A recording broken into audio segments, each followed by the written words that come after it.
song kind of slaps.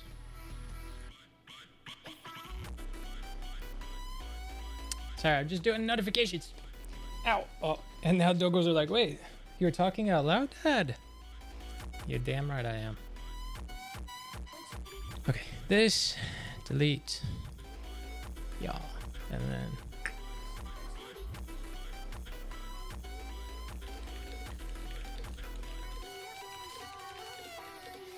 It's funny because I'm writing like a question and my face is actually asking the question in my head. So I'm like, because I'm writing, been doing this whole thing for 6 years. What? All right. Okay. Goddamn. Yeah, a lot of the times it's like, it's not a nice, I have a like an angry question face. Like, I have these creases in my forehead for a reason. I'm either mad or questioning.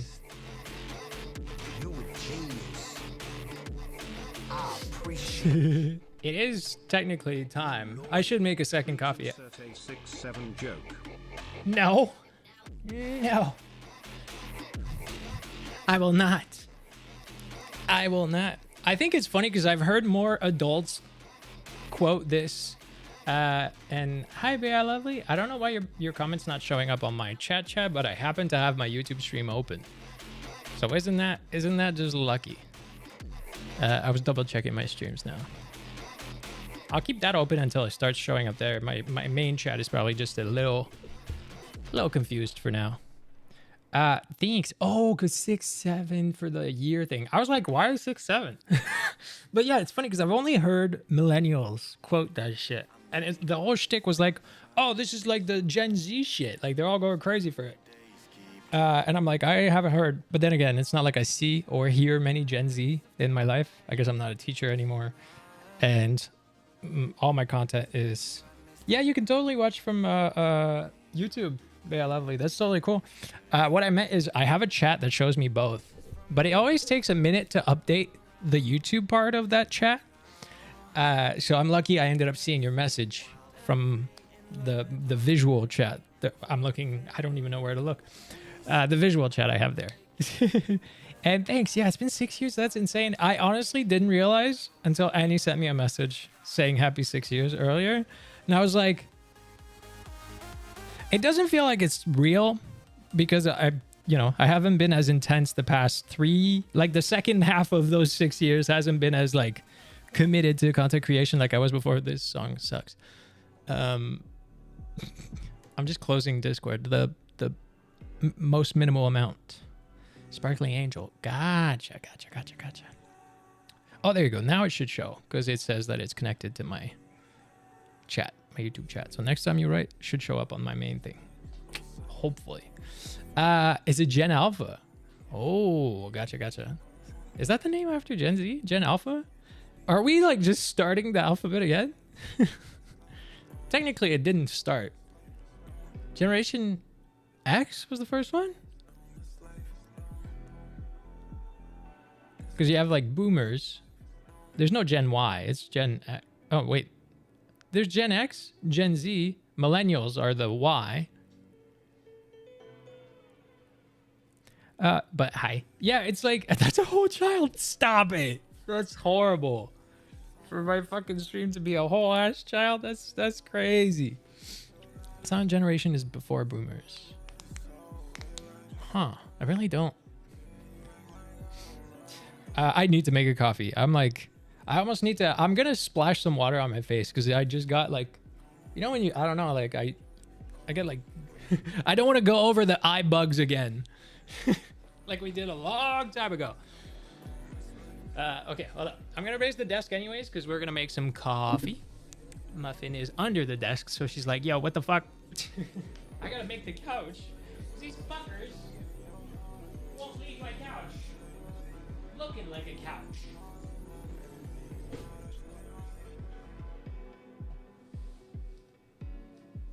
Okay, I'm gonna rinse my face super quick and then we're gonna make coffee back there. Oh, and I'm dizzy now. I stood up too fast. Ugh. Okay, let's do this. Oh, fuck, I need to set up my mic stitch. Hold up. Never mind, I'm not gonna walk away yet.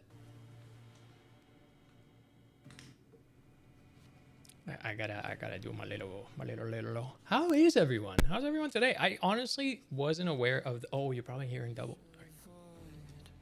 Everyone today, I honestly wasn't aware of oh, you're probably hearing double. And now I should be in sync. Awesome. Sorry if it was doubled for a sec. I did it without my smooth little transition process. Okay. Hi, TV. Yeah, I honestly, ironically, because Mocha had an appointment, like in my brain, April 16th was her appointment. And I was like, oh, April 16th used to be special. I literally said that to myself like earlier this week when I knew hers was coming up on the 16th. I was like, used to be special. And I only thought of the fact I signed my first ever personal, like only place, I was the only person living there, lease on April 16th, like a long time ago. And I was like, yeah, that's why it's special. My brain didn't fucking register. Stream. Okay, I'm actually gonna take this opportunity to put my cereal bowl back there. Okay, rinse face, that's gonna be out of frame. And then coffee, that's gonna be in frame. Just so you know what's happening. What's happening, what's popping. But I gotta rinse my face. Oh, you can hear me anyways. You're gonna hear how bad my sink sounds.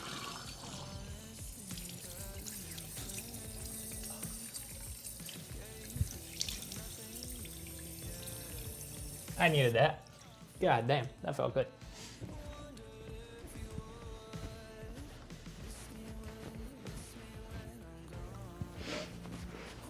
At this point, I should really look into, unlike Pluto, this is the music that's playing, by the way. But like they're on NCS, non-copyright sounds. Oh, I didn't change my coffee scene. God damn it. But I should really look into them because they're like, one, I've liked their, where's my coffee? That's my coffee button. It's too bad that I'm doing that because the dogs were actually laying down super peaceful. And that's not gonna stay. Muffin might literally come stand in my face because that's her new thing that she does. I don't know what I was trying to say. But yeah, anyways. Same, oh no, I'm sorry, you better now. Oh wait, my day, just got over a cold. Ooh. Stomach bug, oh no. Well, it's good that you're feeling normal now. It's already over 10:46 p.m.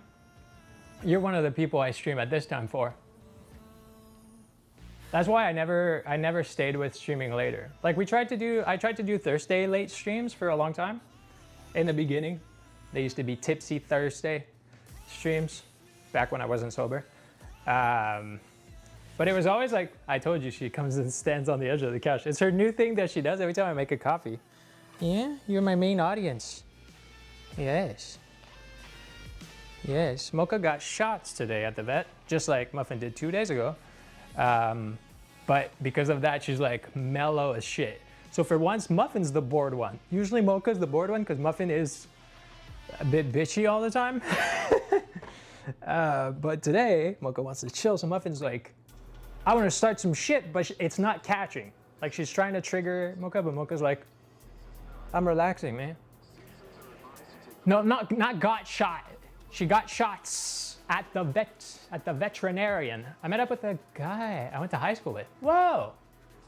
How did that go? I feel like I would, other than my best friend, obviously, I still, like my one best friend is my best friend from high school. Other than him, I don't know how I would react seeing anyone from high school. I feel so disconnected I already felt disconnected back then. I really only had my one best friend as a real friend. So now I would just be like, it's been weird, but the past year I've been like trying to remember names that I knew when I was a teen. Just like, what the fuck was this person's name? I just forgot so many names, which makes sense. Like you keep in mind what you need to remember. Wait, I gotta try to read. Played Among Us first time on the Tipsy Thursday. Yo. Beginning of next year, I want to redo the kitchen floors. Whoa. I was trying to play a game Tipsy. It used to be something. If I remember correctly. Yeah, we did all play Among Us, yeah. How's the dryer?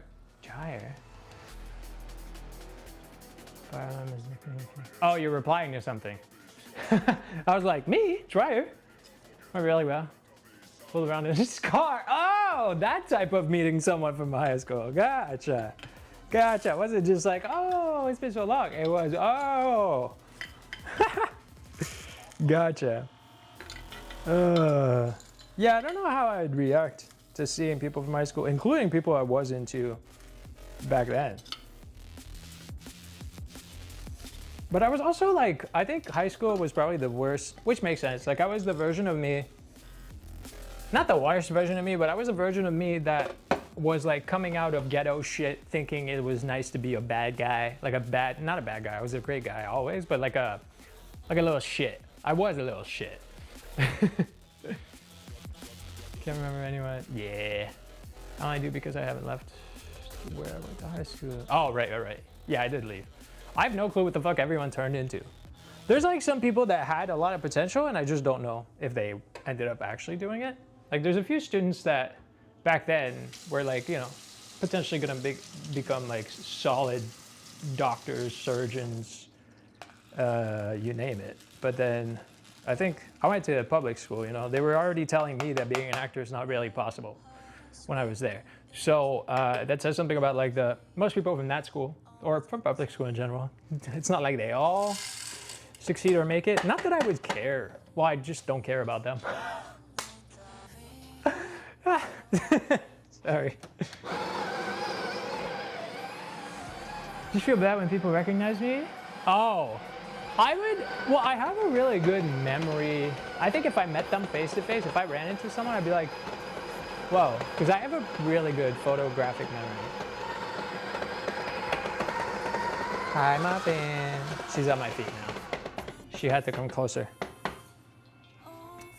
Yeah, I have a really good photographic memory, so somehow I connect faces. Like I met someone here. I talked about it on Instagram a while ago.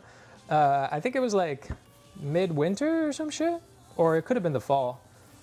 I met someone I knew when I was 15 and he was 10 years old. We ran into each other and he was like, "Are you Sebastian?" And I was like, "How would someone know me here?"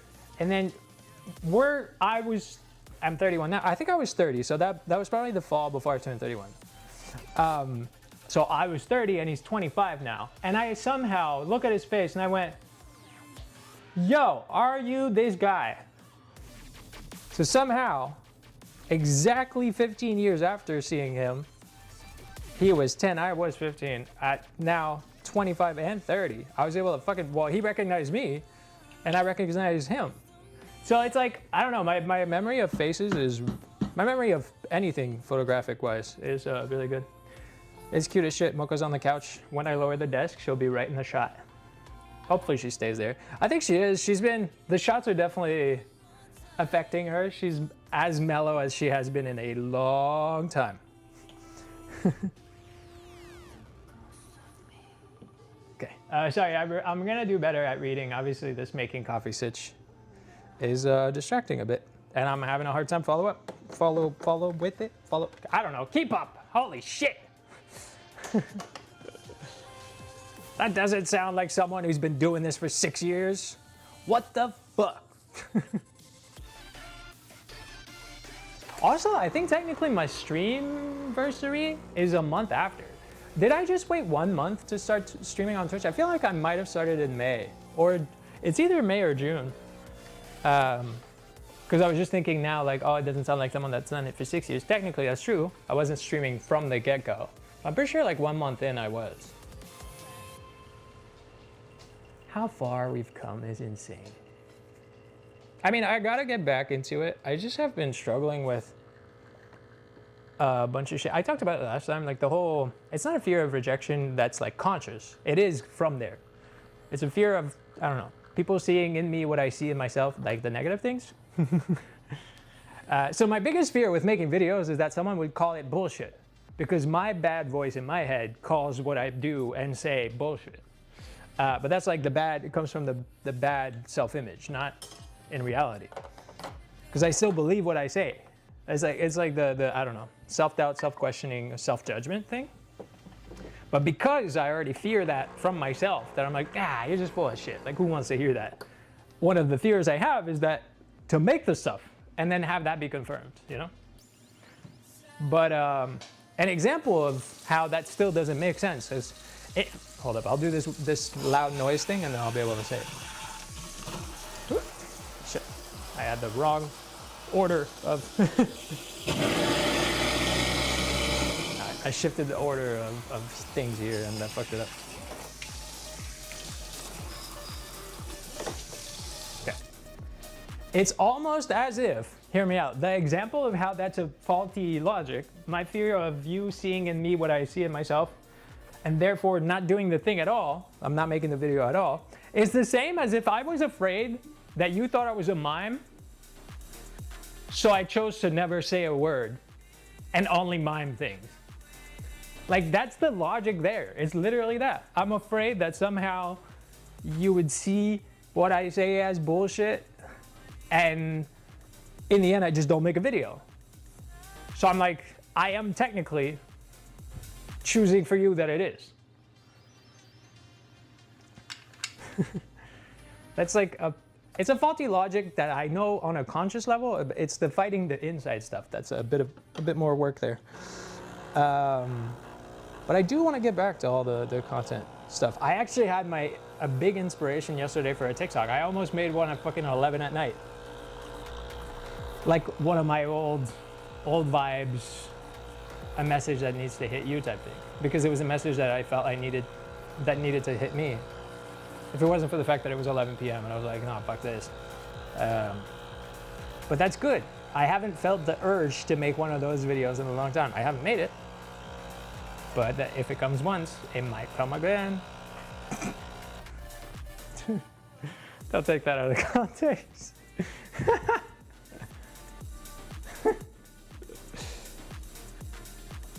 Oh Lord. Okay. I also don't need this kitchen light on.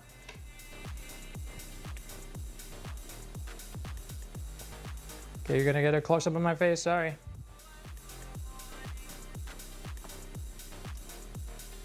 Lower this. Oh wait.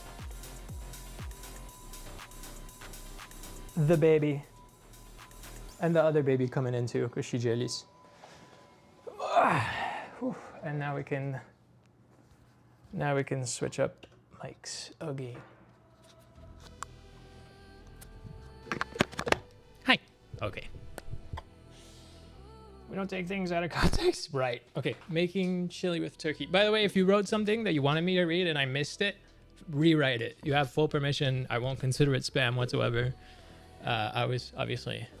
Quinn now is positively different since I now know what doing it is all about. Oh yeah, that's great then.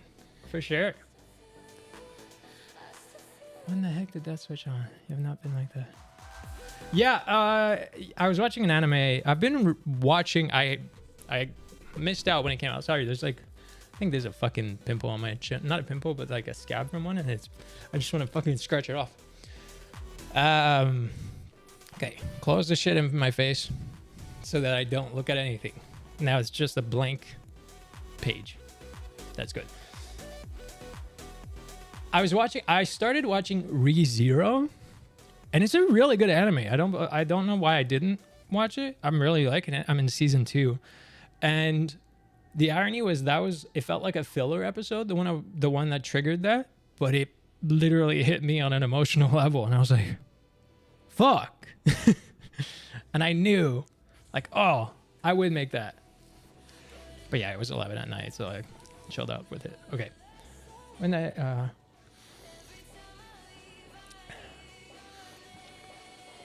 I still want that to be the main thing I do, like the mental health stuff.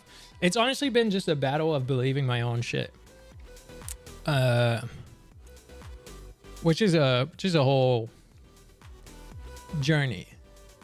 Because the thing about it is, like, I'm not actively battling as well. There's a lot more of what's happening is escapism. I'm just kind of staying in limbo as a way out, because it's so much. So like, I could do the heavy work, and I try to do it whenever I have the spoons for it. And a lot of the time I don't even realize, but I naturally just do escapism as a way to ignore it. I'm not saying it's a good thing. But it's part of the steps why I'm like struggling to fully work it out. Don't apologize for your face if we didn't like it. Yeah, but close up is close up, you know? We are our worst critic, yes. And I am definitely good at that.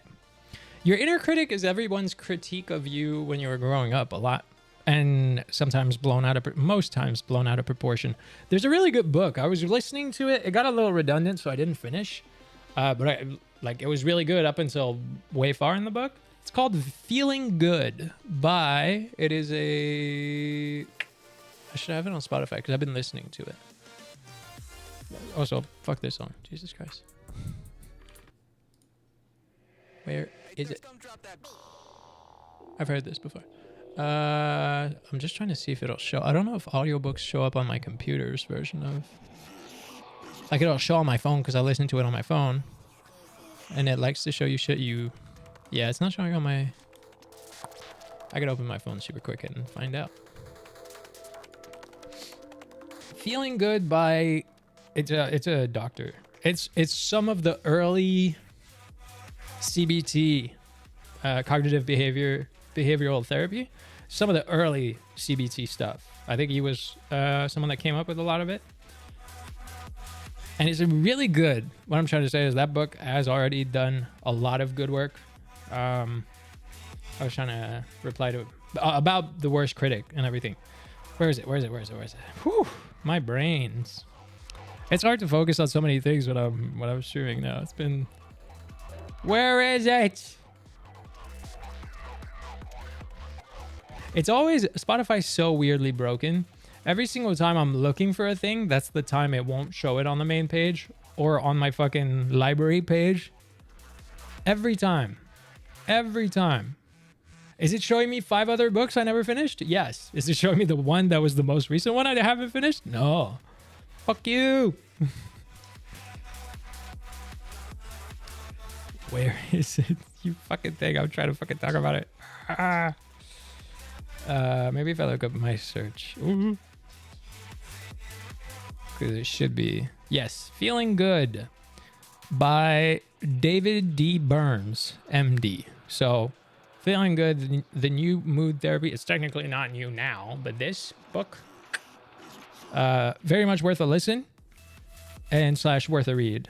It was really good. Like it came to me from my therapist. She was like, "I think you really need to read this." And I was like, "Cool, I'm looking for a new book." It's got a lot of good stuff about the worst critic and everything. So something I'm into, could do it. But I'm like, no, not feeling it. Yeah, exactly. So why would anyone? Yeah. Fuck, this one scab is bugging me. It got irritated when I rinsed my face. God damn it. Also, good night. Thanks for stopping by. Thanks for hanging out. I feel almost everyone feels that sense of self-doubt. Yeah. So David D. Burns was one of the like early official CBT research. Like, I don't know how it works, you know, but he's one of the reasons that CBT therapy is as big as it is. Ironically, I said therapy, but T stands for that too, so. I don't pick the songs because I do pick as in I skip next, but it's a specific non-copyright playlist. Sorry about that. As much as I've been watching some streamers lately that are just straight up listening to copyright music, but I haven't been watching their like post. Oh no, the difference too is that actually, you know what? I have to double check. I think they might have been doing the thing where you only send the music to Twitch but not YouTube, because that's the main reason. Like, I don't care so much about Twitch because I don't save videos on there. So I can't like get hit after the fact with DMCA, but I'm always live on YouTube at the same time. But I guess I would have to do the one thing about doing that where I would have like music for Twitch but not for YouTube is that, knowing me, I would sing along because I do when I listen to music I like. So it would be awkward as shit without the music on YouTube to just have me fucking start singing lyrics like randomly. Or bopping to no music. Like, in my mind, that would just ruin the experience. So I just go with copyright, non-copyright music, and problem solved. If you have the physical book, read it. There's a bunch of stuff I was missing out because there's a lot of like questionnaires in there, like 25 questions that you pick the answer and shit, and they just skip it in the audiobook. they say the title for the questions, and then they don't even list them. Audiobooks, but for other books, have fully listed all the points, right? You're ranking from 1 to 5, and then it's like 25 points. And other audiobooks I listen to, I actually read the 25 points. This one breaks it down and then just skips. I'm like, damn it. I have to fucking find it if I want to know. But it's like a smidgen of it. You still get all the info without doing that.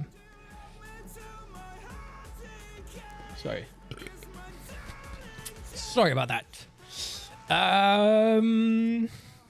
You want to know another? Everything is a fucking reason why I didn't stream and stuff. It's crazy the amount of like secret rules my brain will come up with. So last time we did a stream, and then halfway through we started playing Karen, which is great, and I want to play more of it. And the reason I after that was so stuck to not stream is because the first time around I didn't announce it as a Karen stream. So then after that, now if I did stream Karen, it would be called part 2. But my brain's like, that would fuck with people.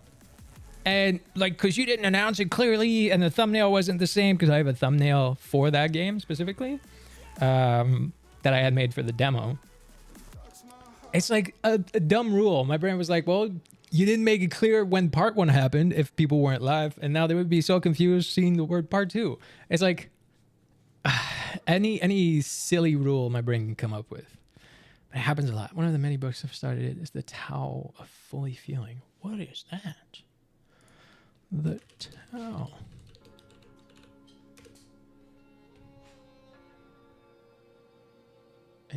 Emotional intelligence. Whoa! Moreover, if you're a survivor of a dysfunctional family, it's a guide for repairing the damage done to your emotional nature. Shit, maybe I do need to check it out. God damn. It's got like a 4.7 stars out of 5. Like, that's really good. Ow! Muffin! Ah, this bitch. Oh, is that Pete Walker? Oh yeah, Pete Walker is he wrote the CPTSD book. I fucking love that. So I will likely really like this one too. Because CPTSD unlocked some shit. Like I wasn't aware. Putting a link to the first stream. I know! That's the thing. It's like stupid ass rules that I come up with. We are going to play. Like now my brain's like, maybe we play today, but I also didn't announce it. I don't know. We'll see what we do. I'm just chilling. I'm vibing. The whole point is just to hang out and be on. That's the first step.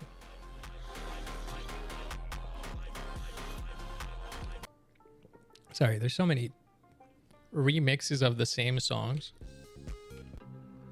See, like 2 songs ago was a remix of this.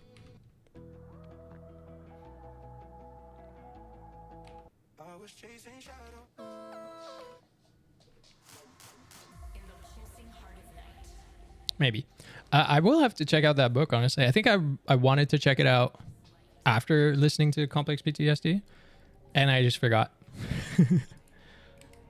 So I will check that out, because that's I fully closed my browser. Whatever. I was on an empty tab, but still like a... Yeah. Is there anything else? I feel like, I don't know if I have news. The dogs are fat. That's news. They're not fat. They're like 10 to 15% overweight. They're 10 to 15% bigger than their healthy skinny weight. So it's not at all like bad, but it is worthy of mention.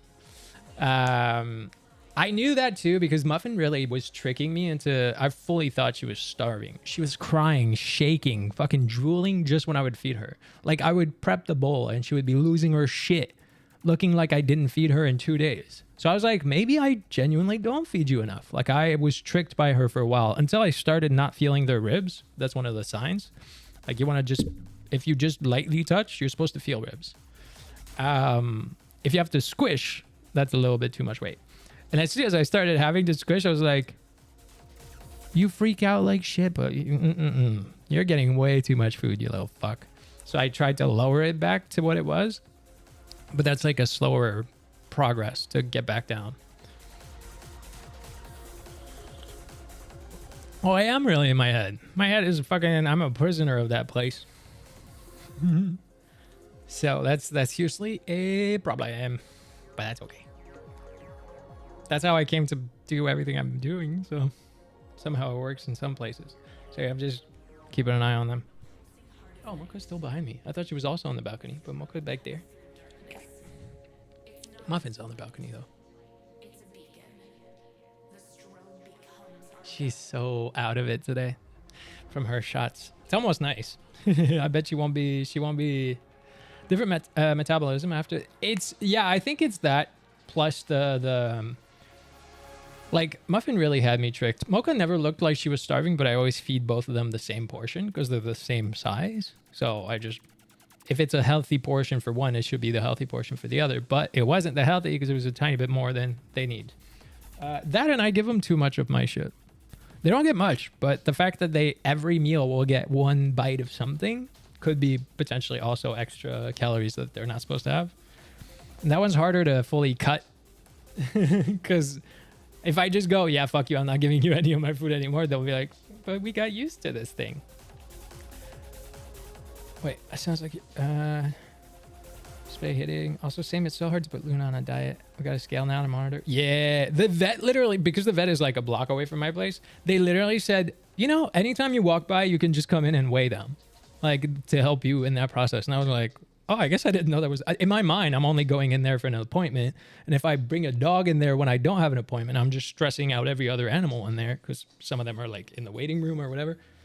Yes. Hi, can I just adjust my leg before you start pushing me? Okay, hi. You want to come?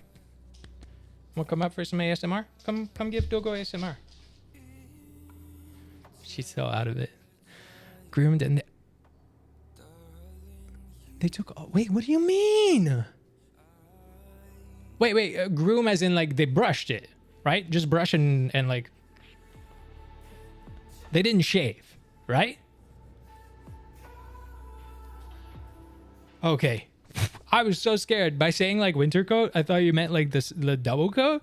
I was like, no, that ruins it. But okay, that makes more sense. Yeah, both of them, it's nice out now, so I am going to give them a bath. I should have done it last week. Last week was 15 degrees Celsius and sunny. That would have been a good day for bath time. And I didn't. And now it's like sunny, but 5 degrees. So we're still a bit cold. But as soon as the warm comes back, they're getting a fucking bath, and hopefully it helps deal with some of the double coats because this place is so much fur no matter how much I vacuum, and there's so much fur that I always have a balcony door open so they can go on the balcony.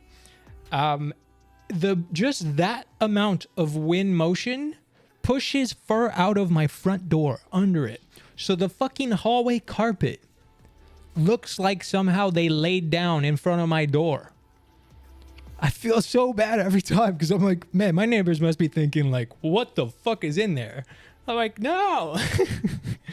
Sick of all the clumps of hair. Yeah. It's fucking, I mean, my shirt's full of fur right now. Everywhere is, if I just showed you my sock. No, never mind. They're both laying around my wheel, like my chair's wheels. So I don't want to roll on one of them. But a lot of fur is the answer. Very smart. Yeah. They're good with bath time, as much as we haven't done it all winter. Because the thing is, I don't have a way to dry them other than towel. They're pretty good at towel drying. Like, they'll let me do whatever I need to do. But I usually still rely on the outside temperature to do the rest of the drying. So during winter, obviously, I can't really do that because they would get sick. I don't even know. Remember how my life was before. For what? Oh, so used to having almost everything covered by fur. Yeah, definitely a thing. Cleaned under the bed yesterday. Yeah, it's so crazy. Get a hair dryer? I don't have one. I could get one. I also don't know how they would react. But yes, that would kind of be the goal eventually. Because I got them used to getting a bath from me. That's already nice that I can do it anytime. And they're so funny. They're cute how they go about it. Like, Mocha will go in. I'll have to put her in. I'll have to grab her physically and bring her in. Because she'll try to be like, no. But once she's in, she'll literally just shove her head against my chest and let me do whatever I need. Like, any amount of rinsing, brushing, like massaging, she'll let me with her head against my chest. It's the cutest fucking thing. Meanwhile, Muffin is like the opposite in terms of getting her in. She literally wants to walk in there. But as soon as she's in there, she's a bit of a pain in my ass about the actually cleaning her. She's like, she'll let me clean one side and then the other side, she's like, nah, fuck you. I'm going to try to lay against this wall. So it's funny. But yeah, eventually, potentially the hairdryer sitch. I wasn't sure if they would take it well. So I'm like, the potential risk of buying it and then having both of them lose their shit because they don't do well with other tech sounds. The vacuum, they don't like, but they also constantly shove their face right in front of it. So I don't know.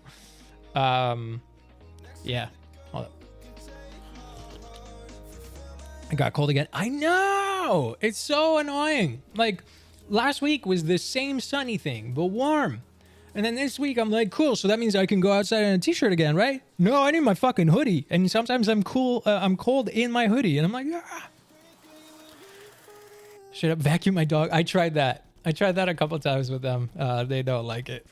Also, it doesn't work as well. I would need a brush connected to the vacuum, which I tried to have at some point, and it didn't work out. Doesn't anything that makes noise. That is.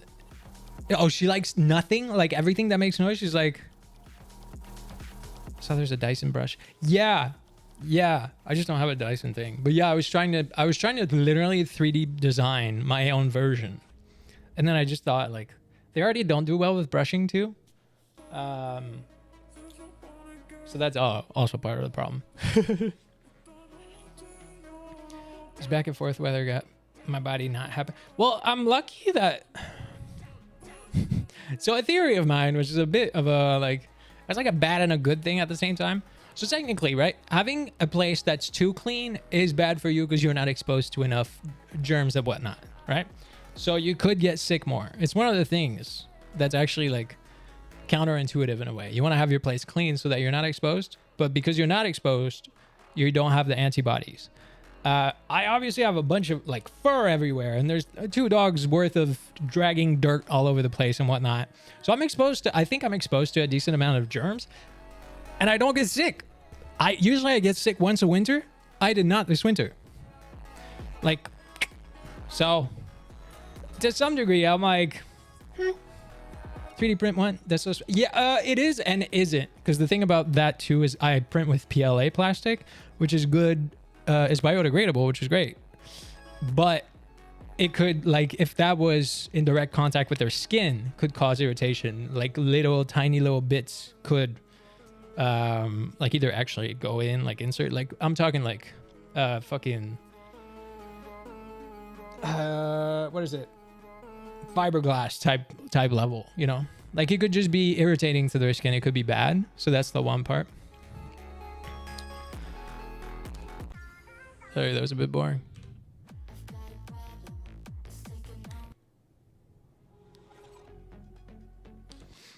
Okay, wait, it's getting hot. Humid sucks. Actually, it's been hot and humid here. That's been my favorite thing. Last week was hot and humid. Usually Vancouver, as much as it's a tropical place, is kind of dry. So in the summer, 28 is like that. 28 degrees Celsius is like the highest we hit. 25 is the average weather all summer, which is, it's nice and warm, but I grew up in 30 plus weather in Montreal, humid, and I love that heat. So the fact that last week was humid here, it was humid hot, the 15 degrees felt hot. I was like, are we looking at our first humid summer? Am I about to have some fucking great weather that I love? I really hope so. Back and forth weather. Okay, I read that. Dyson brush, 3D print. Hits the hair dryer. Electric grinder.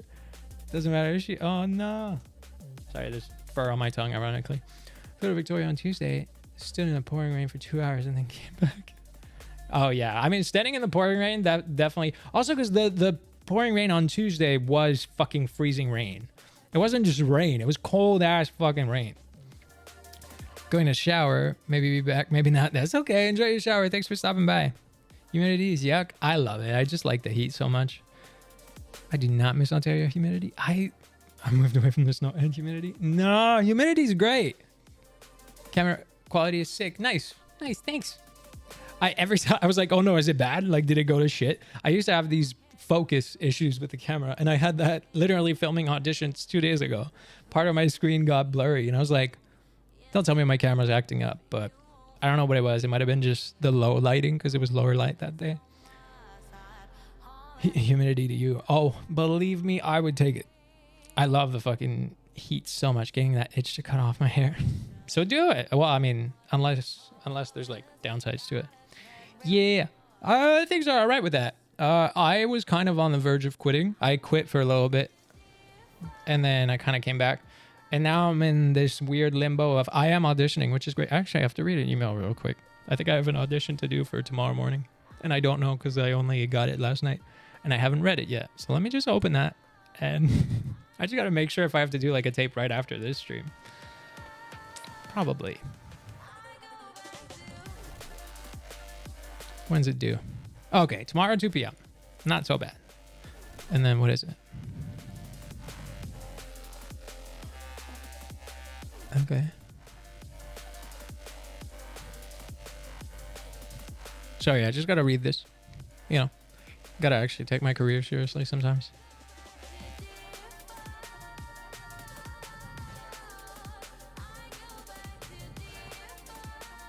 What?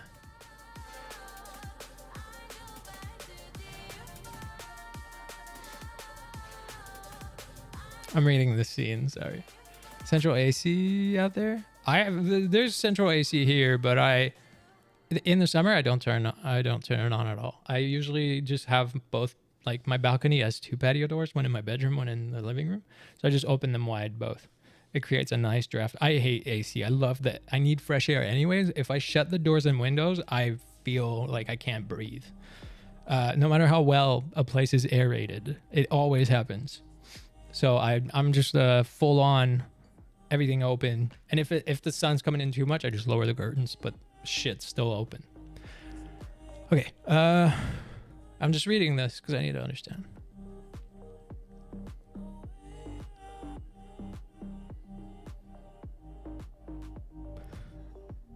Okay.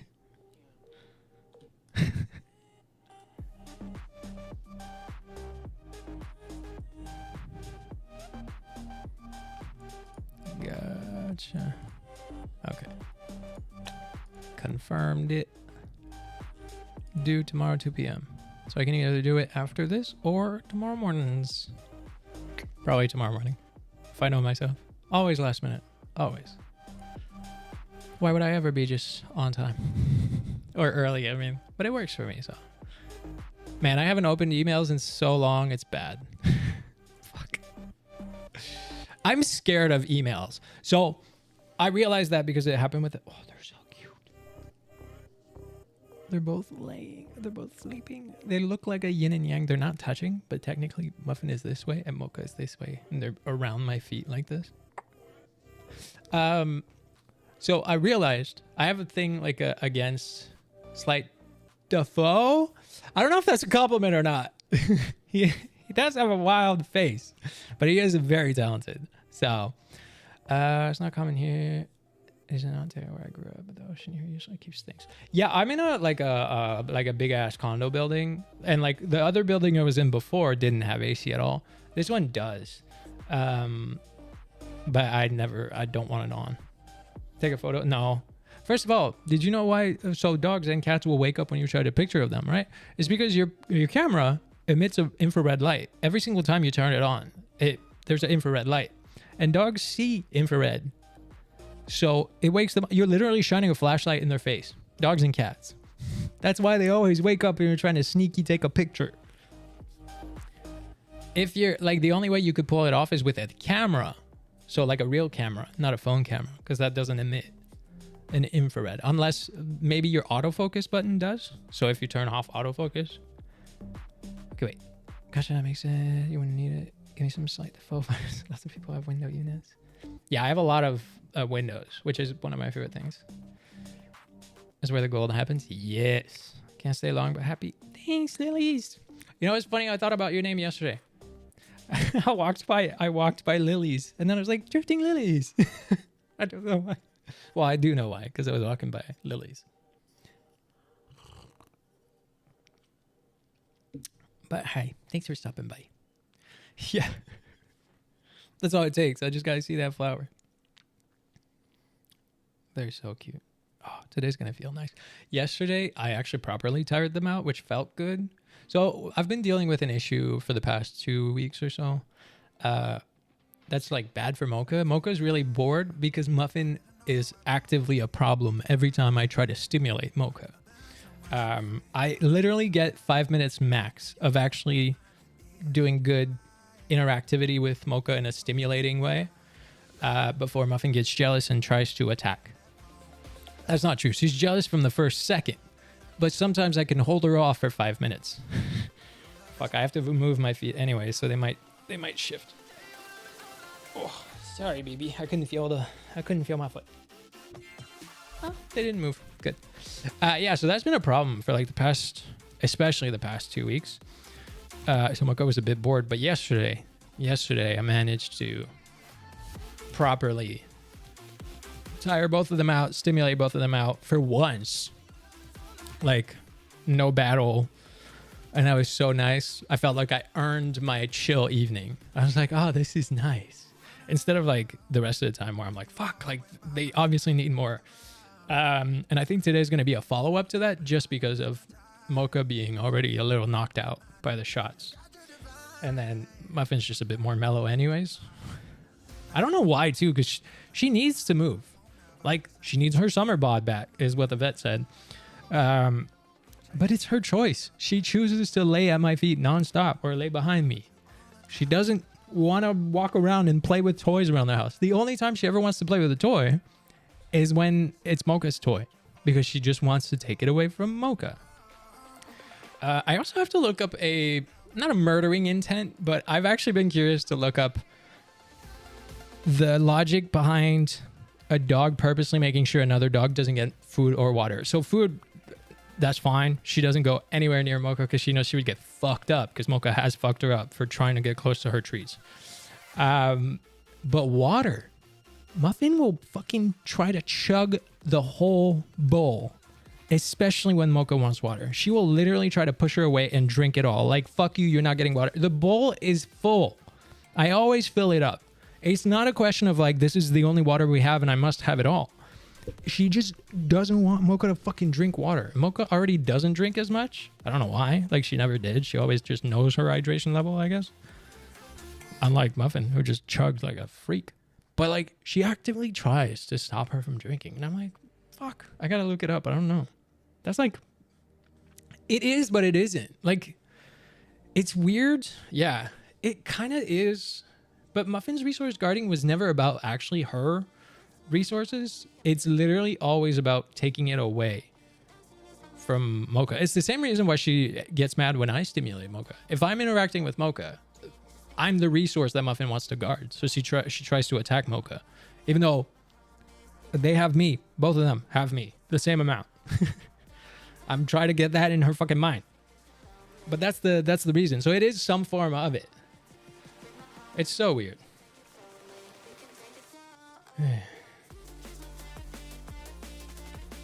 Music is my therapy, but not that song. But yeah, Muffin's been, yeah.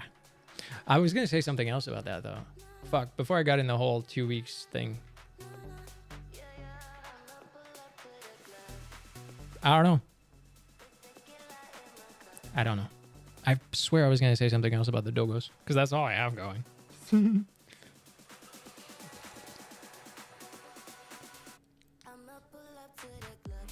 Nope. What should we do? I'm like, I don't want to play Karen. I don't want to do it twice in a row where like halfway through I play it. I don't know. Should I? Or do we play something else? Maybe some like words on stream. Honestly, dealing with the two is like, at times it's great, at times it's insane. I guess 80% of the time, Tetris. Tetris stresses me out now, apparently. It didn't before. I used to fucking get in flow. I miss like one specific version of Tetris was the Facebook Tetris Friends. Like, that game was the best version of please don't have sound. Please don't have sound. I'm looking it up. No, that's just an OG Tetris. I just gotta make sure it doesn't have sounds because I don't want fucking loud ass music. Where's the volume? Oh, it's already set at 0. Nice. Also, it's tiny though. Can I get it better? Bigger? Shut up. Shut up. Oh, is Tetris official website? The fuck?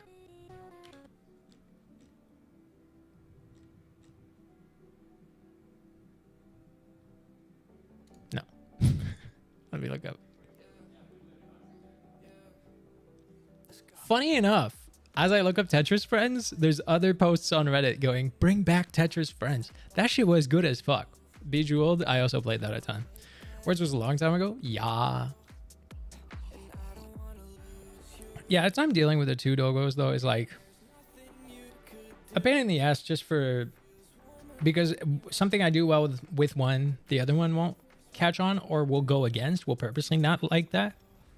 So that's usually a bit of a problem. But my best thing with them is how I can just do solo walks. I'm lucky that I have the luxury of time. So like midday, usually they get a walk each. So in the morning, they always get an hour-long walk, the 2 of them with me. Unlike today, like because I was bringing one to the vet, I did solo walks pre the vet. But like usually we start our day with an hour-long walk. Nice. And then midday, I'll do a 45-minute walk solo. So I technically go out walking for an hour and a half. And those have been really good because they get that level of I'm not competing with the other one. They get to have some time with me. They get to have also that walk usually I do on a flexi leash and I'd never lock it. Like it's off leash in a way. It's a way that I could pull if I need to, but I try to communicate only so that I can get them ready to off leash. Mocha's so good for off leash. It's mostly I don't trust her around other dogs. Muffin is not ready for off leash and that's a fucking problem. Because this bitch will run away. Like literally I tried to off leash the other day. I unhooked and she just ran circles around me. She didn't run off. She just went, fuck you. I'm going to circle this whole park. And then there was a dog somewhere and she was like, I'm going to circle wider and wider and wider until I'm close to them. And I was like, you motherfucker. I want to fucking do off leash, but Muffin's it's the husky shit. They're always harder. Mocha, on the other hand, I can literally have her off leash. If I'm playing fetch with her, I don't even have to care about other dogs because she just wants to play with me. But if I'm not playing fetch, if we're just walking and doing off leash, then it's a risk anytime someone comes near because she loves everyone. And she's overexcited by every dog, which turns to anger. Okay, wait. Where is this visual? I would say, if you ever witnessed a traumatic event, play Tetris. So I know that, and I confirmed that it did the opposite for me. But I think it's because I put the pressure on it to do that. So I had that, and I did it. I was like, let me pull out Tetris. But I felt like potentially because I put the pressure on Tetris to do that for me, it ended up actually making me spiral more. So that was, but it's fine because I have other shit. Sudoku is my go-to usually. So if you ever witness, right, I read that. We just got Luna a new toy today. It's a rechargeable bouncy ball and an octopus cover. She's so happy with it. Is it really fucking loud? I have one ball that has like a rotating thing in it, but the fucking ball, obviously you buy it and it's in a box, so you can't tell if it's a fucking rubber. It's a goddamn plastic. It's a thick ass plastic, so when it does, it fucking smacks on the floor like crazy. I was like, this is a great ball. I wish I could have felt it before I bought it, because this shit loud as fuck. Having neighbors and this ball, so I barely ever give it to her. Sometimes I take it outside, but I just take another ball if it's outside, because that one I can't really just yeet, you know. But yeah, I'm so happy with it. We made her really tired today. All the prey drive in that one gone because you made her tired. How much prey drive does she have? Dog decided to run out the front door. She's not old now. Came right back. It's just like, oh yes. Oh, you know what? I just kind of miss the couch actually. Me. I used to chase her down the street. I remember getting out. Whoa. I'm afraid of what would happen if they ran out. Especially like I live in a apartment building. They can't run out here. Good luck getting in the elevator, out the front door. Like there's a lot of steps. But I do want to eventually move to a house, like rent a house. I don't think I'll ever buy. Well, I can't say never, but as it stands, I'm not buying anytime soon. But renting a house with a yard is a goal, especially for them. But I'm afraid of what would happen if they ran, because they're not that, like, they're really smart dogs. But there's also shit where they have no awareness. It's that, like, it's the obliviousness. So Muffin, as we walk, still fucking drifts left and right. I kicked her in the face yesterday because this fucker will walk next to me and suddenly want to sniff right where I'm stepping and get kicked in the face. I'm like, what the fuck? I'm just walking straight. What are you doing? And then I'm tripping all over the place trying to not hit her more. She's like so oblivious. ADHD in a dog. I mean, both of them are obviously ADHD, but Muffin is like complete zero awareness of anything else. She's just like drifting, bumping into me, or trying to she slowly like drifts into the street. Every time I'm like, no, get your ass back on the sidewalk. It's so weird. And then Mocha is good at street shit, except if there's a fucking leaf in the wind. A napkin, a leaf, a feather, a little whatever of dust. If it's in the wind, the prey drive she gets wanting to fucking jump in the street and chase it has me afraid that if she ever got out, she would just literally run in front of a car. Zero awareness, just because of a leaf. Like, that's...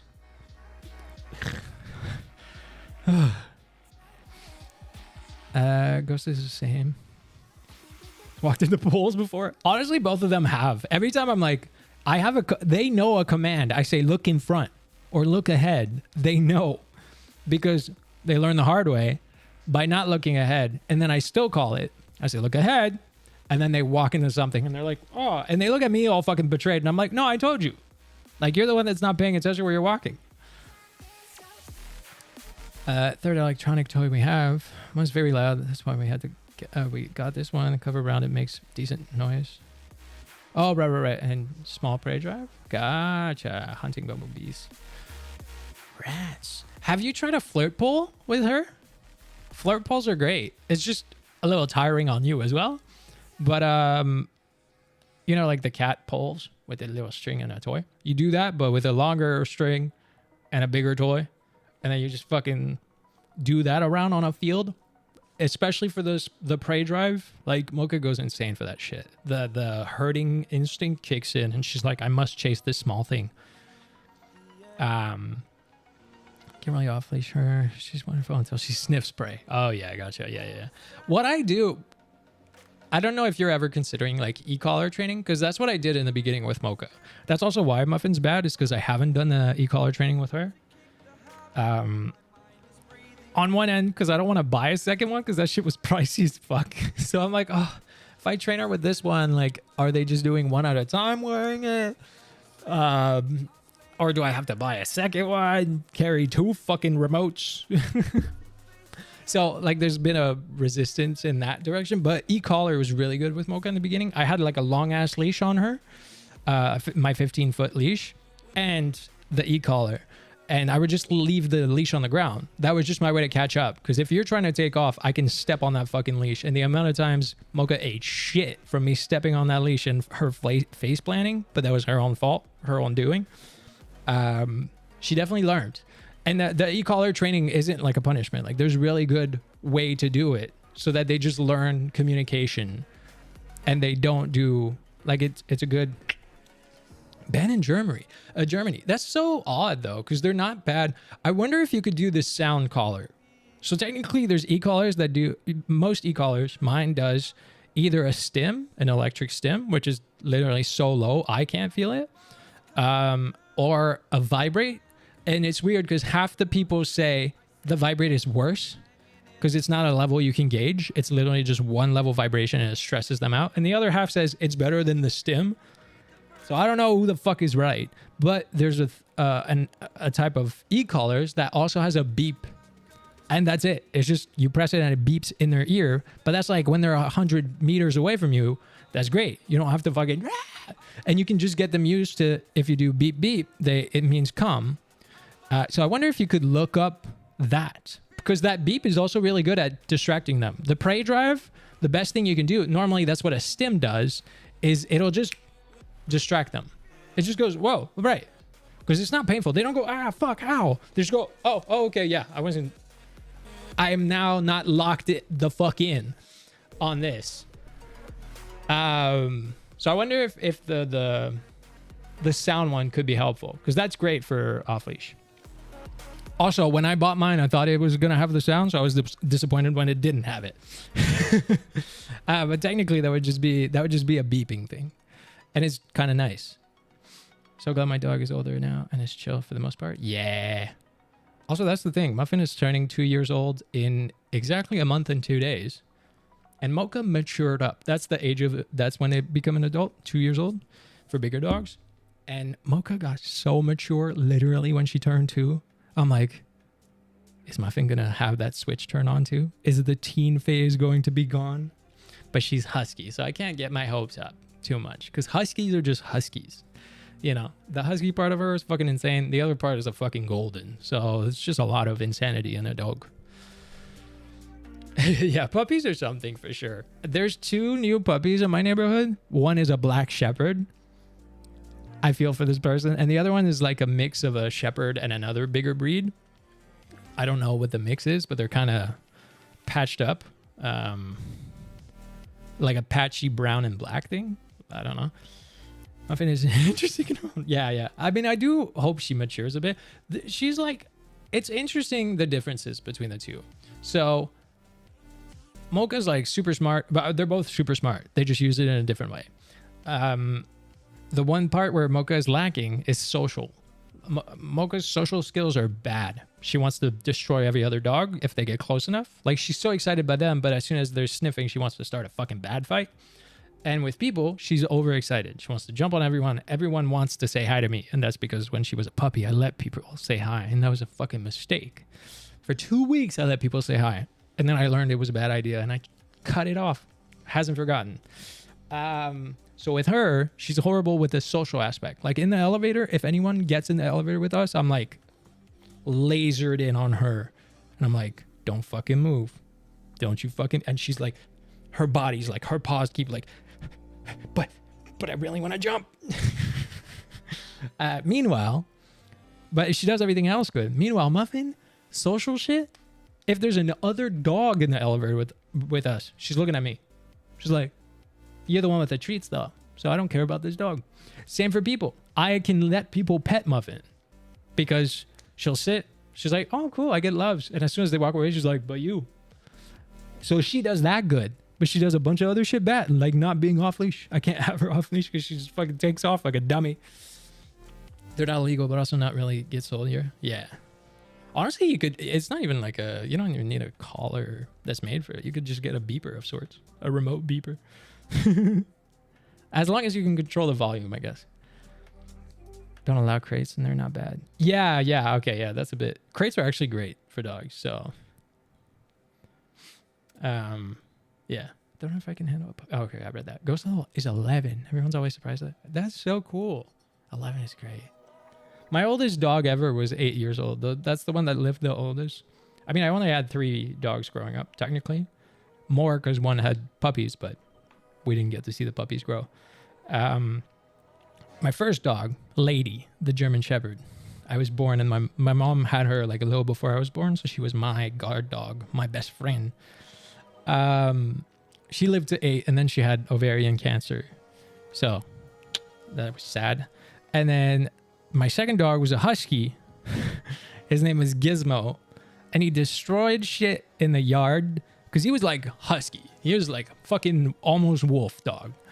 And he would literally howl on full moons. And we got complaints from neighbors to a point where we had to let him go. And they sent him to be a sled dog. Like he wasn't made for the city. We had a yard and everything, but he wasn't made to live in the city. So they sent him off to be a sled dog. And that was great. He got to live his best life, but I don't know how long he lived. And my third dog, Toby, was a lab mixed with a boxer, and we moved. He was 4 years old or something, and we moved, and we tried to sneaky keep him in the next apartment we lived in. But then a year after living there, we had a new downstairs neighbor, and they complained because they got rid of their dogs to live there because we weren't allowed. But the difference was like, our dog was good. He was behaving good. No one had a problem. But because the new neighbors had let go of their dog before getting the place, which is like, I would not take a place over letting go of a dog. So that's crazy. But they made a complaint, and then we had to let go of our dog, and that sucked. Lara with the 57-month resub. Thank you for that. Y'all do not have to keep your subs up. You know that. I say it every time. Turn 30. Happy belated. Been a minute. Hope everyone is doing okay. Smiley face emoji. Smiley face emoji. 30 in early April. You got this. Emoji. It was what? What's the name of that face? What's the fucking name of this face? Wait, can it? Oh fuck! I can't see the name in red. I heard something face. It was like, huh? Lara, thank you for the resub. 30s aren't too bad. I think 31 hit me harder than 30 did. Yeah. I was saying something. Oh yeah. So Toby lived older. He technically, I think, lived to 14, but I didn't. We gave him to like one at the time. It was one of my sister's friends. Like his family had another older dog, so they had a massive yard. And he got to live a great life with them until like for a whole 10 years with them. And it was, I only saw him once after we gave him up. One, because it was so sad for me to see him for the first like 2 years. I was like, if I go see him, I'm literally kidnapping him. Like, I'm going to steal this dog. There's no way I like that people have my dog. And then when I did eventually go see him, it was the other way around. I saw how heartbroken he was to see me, and I didn't want that to happen every time. Like, I didn't want him to feel like, to almost be reminded every single time, like, this person isn't in my life. Because he was really, I thought he wasn't going to recognize me. It was 4 years later when I finally saw him again. And he, like, cried. And I cried too, I think. And from that point, I was like, for one thing, they had him for just as long as I had him. So I was like, technically, you're their dog. And I don't want to bring that emotional stress by constantly showing up again. Yeah. Sad. But he got to live long. But this whole long story just to say that my oldest dog, the dog I saw live the oldest, was only 8 years. These two are going to live longer, though. I'm going to take good care of them. If I don't make them fat, they won't stay fat. Especially now that it's getting nice again. I'm going to start rollerblading with them again. I can't right now because Mocha is injured. I don't know how. I think playing fetch, because she double stomps on shit. When we play fetch, like her ball, she'll literally like stomp on it with her two front paws. And she was limping last week. And at the vet today, they felt like she had a bit of a swollen situation in her elbow. And it's like, she's not hurting. Like I could press everywhere. And it was only at the impact point of walking. So she would limp, especially if she was trying to walk fast. So I stopped making her run like last week until her vet appointment. And now I know I still need to wait a little bit. She's not limping. She hasn't limped for the past 2 days. But I got to like take it slow. Like I have to test it out. I have to make her run for like 5 minutes in a couple days and see. Like I have to do that early in the day and pay attention to her the rest of the day. See if it comes back or if it's chill. And I have to do that like progressively. She has to lift at least 20. Yeah. I mean, like they're risky breeds. I'm glad I got them. I got them spayed later, which is a good health thing for them. Like dogs are actually, it's a good thing to go through heat once or twice. That's why I waited for so long. The vet, when I got Mocha like puppy, I was like, I'll get her spayed at 6 months. And she was like, actually wait until she has her first heat. And then she ironically ended up getting 2 heats before she got spayed. And Mocha had, Muffin had 1 before she got spayed. And that's a good thing. The U.S. approved of this drug of whatever that's supposed to extend a dog's life. What the fuck drug is it? What does it do? How? I get that feeling. Like if your cat dies, you die. I don't agree with like, you know, at its core, I'm like, no. But I understand that feeling. I sadly, because I grew up having a lot of pets, I saw a lot of my pets be put down, just from age. And yeah, like I definitely want them to stay for a long time, and I would be heartbroken forever.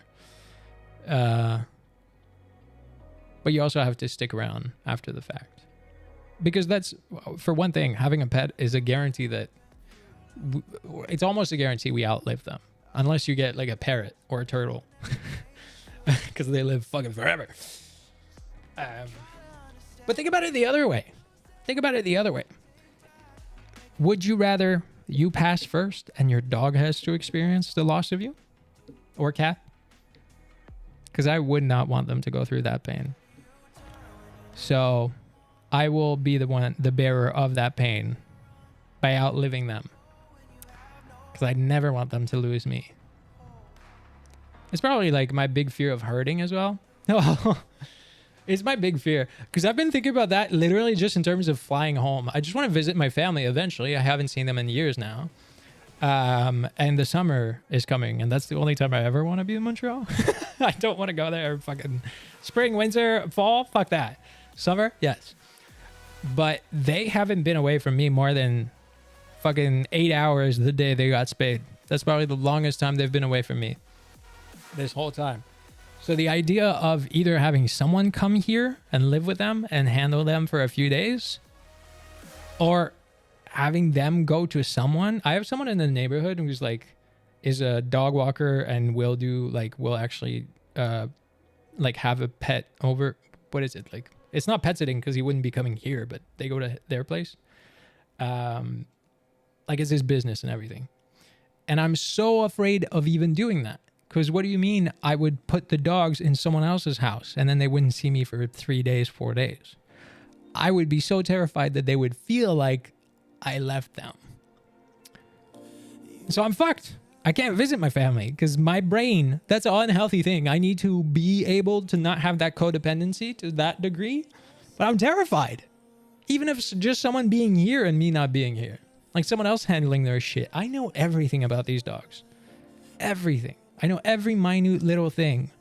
All the little habits, all the little quirks, all the behaviors, good and bad, that are going to show up on every walk, in every situation. They don't surprise me at this point. I literally see them coming. The idea that someone else wouldn't know all that, or that worse, that someone else would undo a lot of the good work I did, not by being bad, but literally just because I have it's so specific, all the work I had to do on both of them. I don't know if my dog would want to eat me.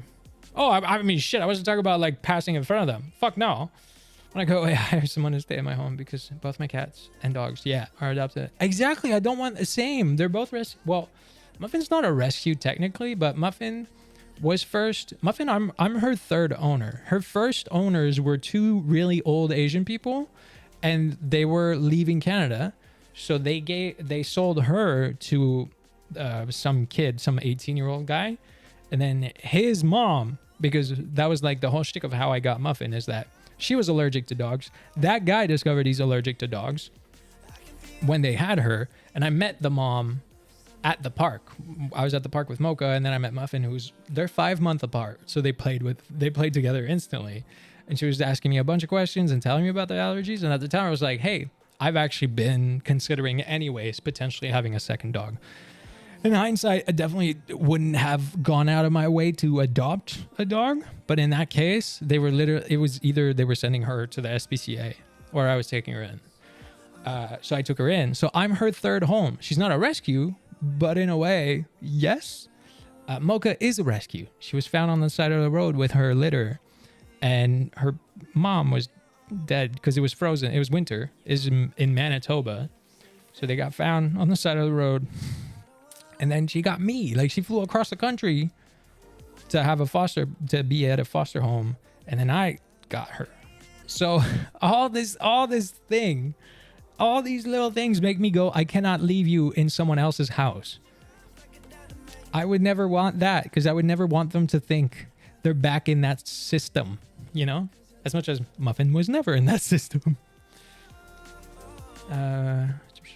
But yeah, and so I would have to find someone that would stay here, and then it comes down to like just handling them, like all the little fucking idiosyncrasies. I knew I was looking for that word. Leaving Luna for the work trip was weird already, and left her home with my partner. Oh yeah, with a partner, it's like, you know, that would be, yeah, she is a Manitoba girlie, yeah, which was ironic because at the time I was with Reina, and Reina was from Manitoba too, so yeah,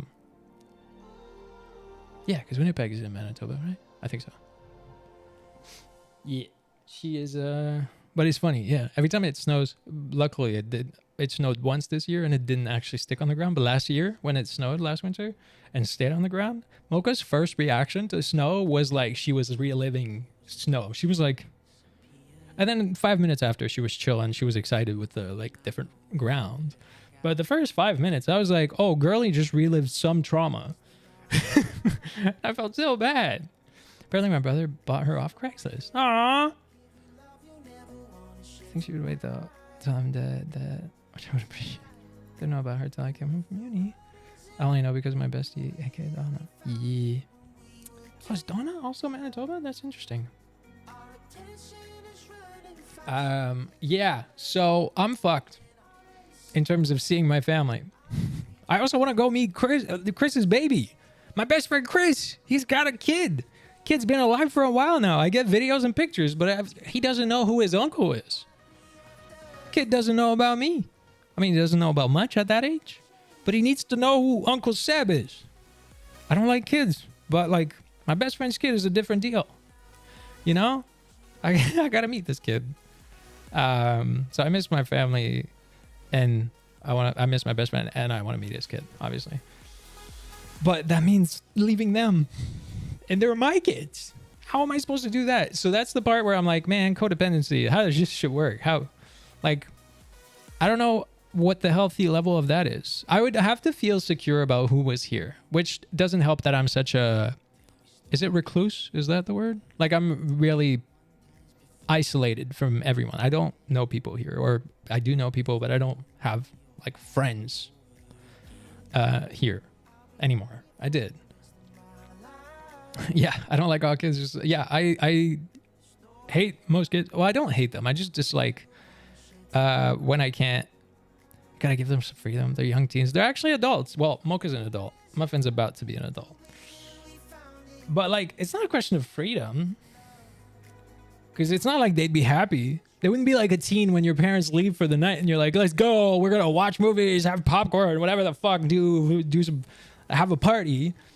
To them, it's like, if I go, they're like, shit, you know? When I leave for a couple hours, they're ironically, they're my favorite things to do and not do. I hate leaving them for a couple hours. I have cameras. I take a look at them.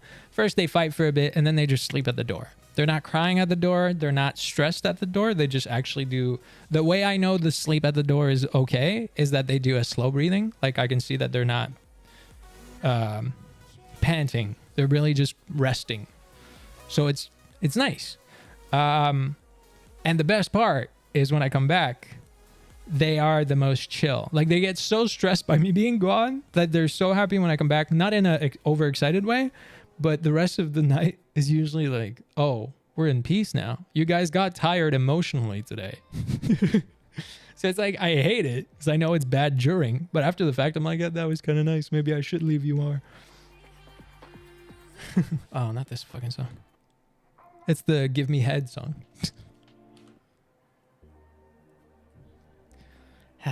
I don't know. I would have to like familiarize myself with someone to a point where I would feel like, oh yeah, they can live here for 2-3 days or 4 days. Honestly, if I flew back home, I would probably go for like 4 days, 3 days, like a weekend, because that's all I need. No, I need at least 4 days because I have to be in Montreal for my family, but I also have to be in Quebec City for Chris. So it's like a 3-day trip isn't enough, and I wouldn't get to see everyone. So I need 4 days. That's so long away from them. What do you mean?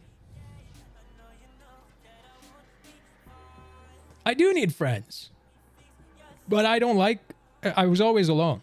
Like, I have one best friend, even when I was physically close. It's like, I just do well in my home. It's comfortable. So that was a subject I tried to touch on earlier, and I knew I missed out on it. It's the feeling of expectation. The feeling that there's a need of me stresses me out. Like, actually makes me feel anxious, and I hold my breath. That's how crazy it is. And it happens with them when they're just staring at me. Like, if they just stare at me and I'm trying to rest, I'm not breathing anymore, because I feel like there is something being asked of me. And it's like a pressure, because I always feel like my whole life shit was asked of me, and it's like an intense thing. And it's the same with having friends and just connections. Like, oh my God, my therapy brain. So a lot of it comes from the fact that it's people pleasing in a way, and it's a lower self-esteem in the sense of thinking my biggest core issue, like negative core principle, is that I'm not enough. I'm not good enough. Like, and that's something I actively have to work on forever. Well, until it's worked on.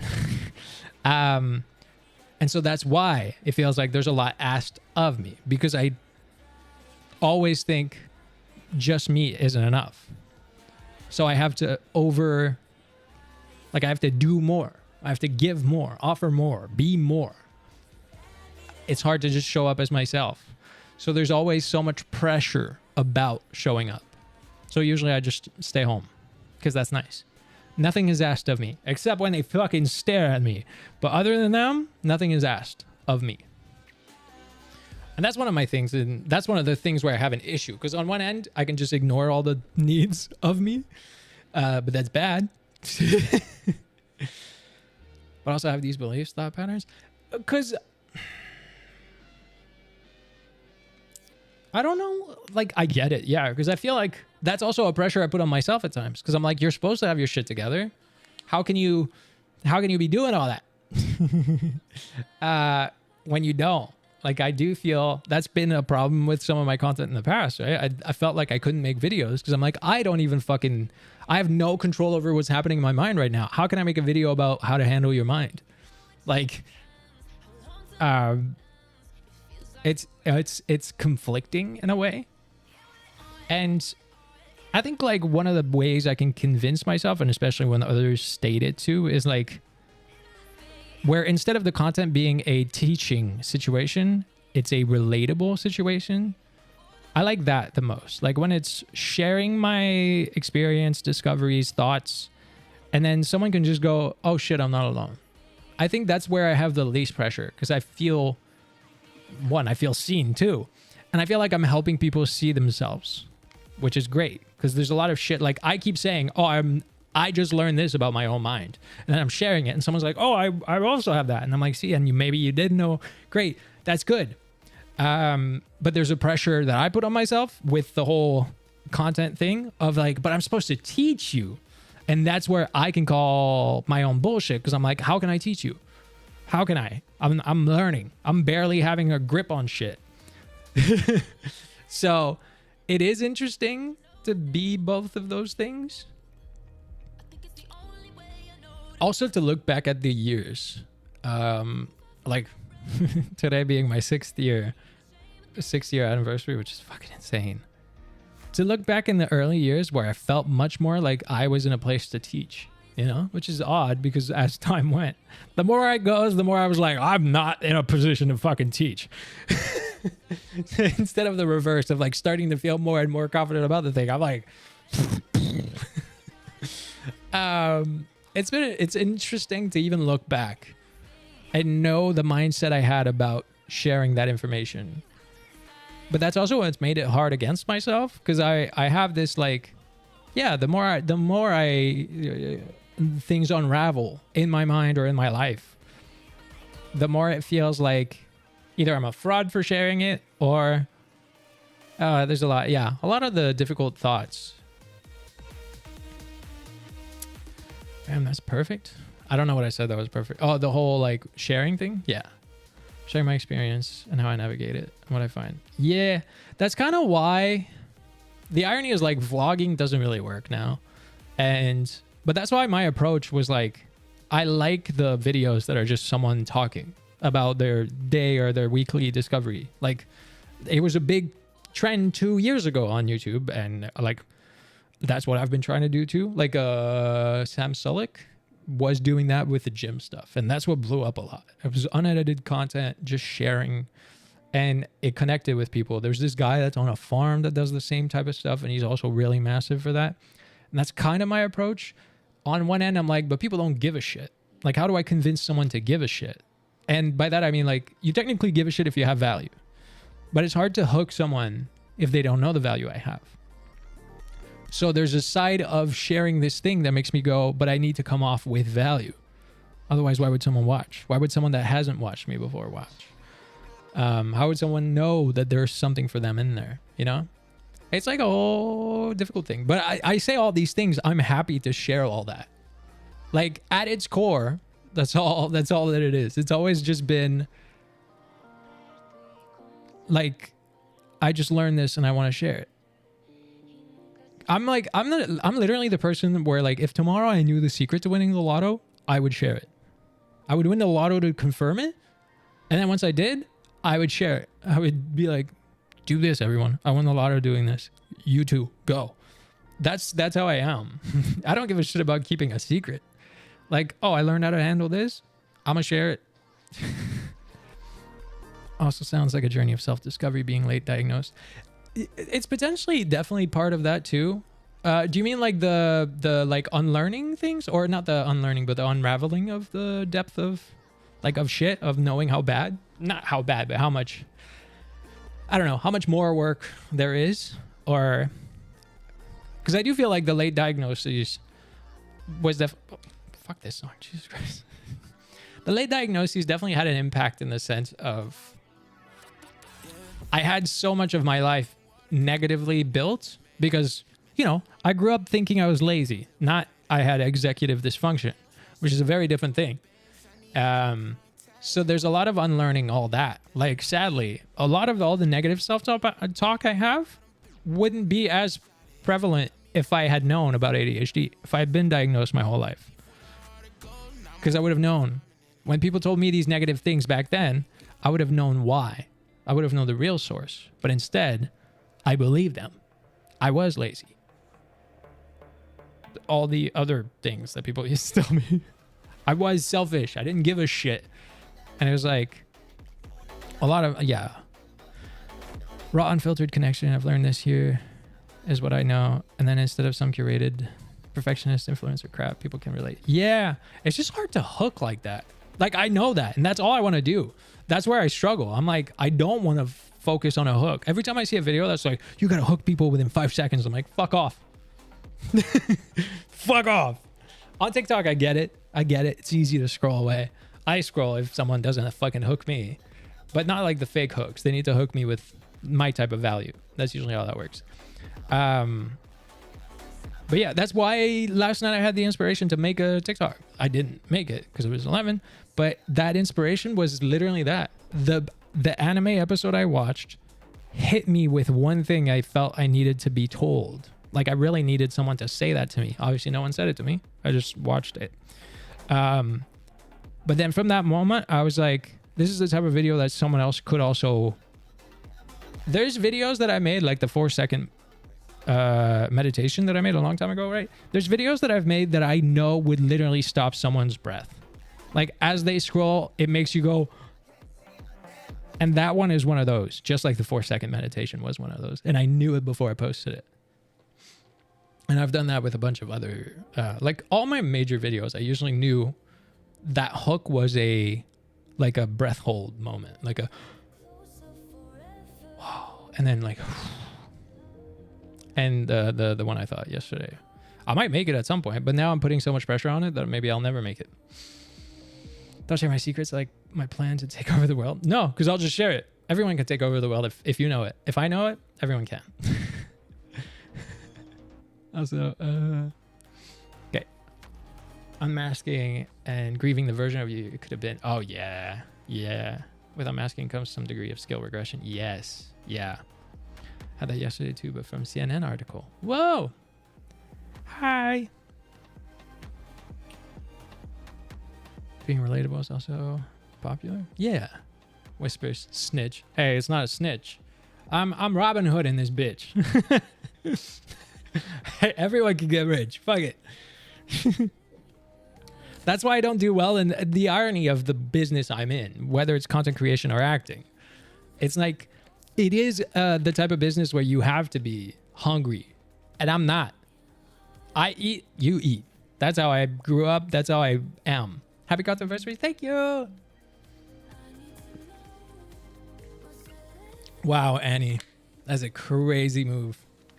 I never did that because I usually don't relate to my shit a day after. That's the other point of all my videos. It's even hard to look back. Thanks for the cookie. It's hard to look back at some of my stuff. Posted and run, that's usually how it is. Yeah, I can barely watch my own video a day after, whether it's like a TikTok or a YouTube video. But sometimes I rewatch and it like hits me in a good way, and I'm like, man, I regressed since, clearly, because I forgot all the things I said there. And on the other end, I'm like, but I still agree with that, so that's good. Or more often than not, it's been like, oh fuck, shut the fuck up, Seb. When I've learned more since making it. That happens too. Then we also get going doing it again. It's like, maybe I will. I mean, I definitely, it's there. I feel like the strong need for it, so I probably will. Just saying it makes me feel pressured. I don't know. Anyways, but you know what? It's not a question of should. I said that on Instagram story just a few days ago, and that is the real thing that's helped me a lot the past month, is instead of should or I need to, when I feel like something is a demand of me, to flip it into, it would be nice if I did. It'd be nice if I made that video. It'd be nice if I actually just sat, recorded it, posted it. It'd be nice. And I leave it at that. My brain fills the why it would be nice. Like it just, all my little background thoughts do like, yeah, it would be nice because I would, because this, because that, because this. That's been amazing for everything I have pressure towards doing. Because it takes away my shame about the fact that I haven't done it yet, or about how long it's going to take me, or about the pressure, the perfectionistic pressure, the outcome pressure. And it just comes up with all the facts, all the ways that make it nice. It's true, it is nice. Oh, fuck, I have to go to the grocery store? It'd be nice if I went to the grocery store.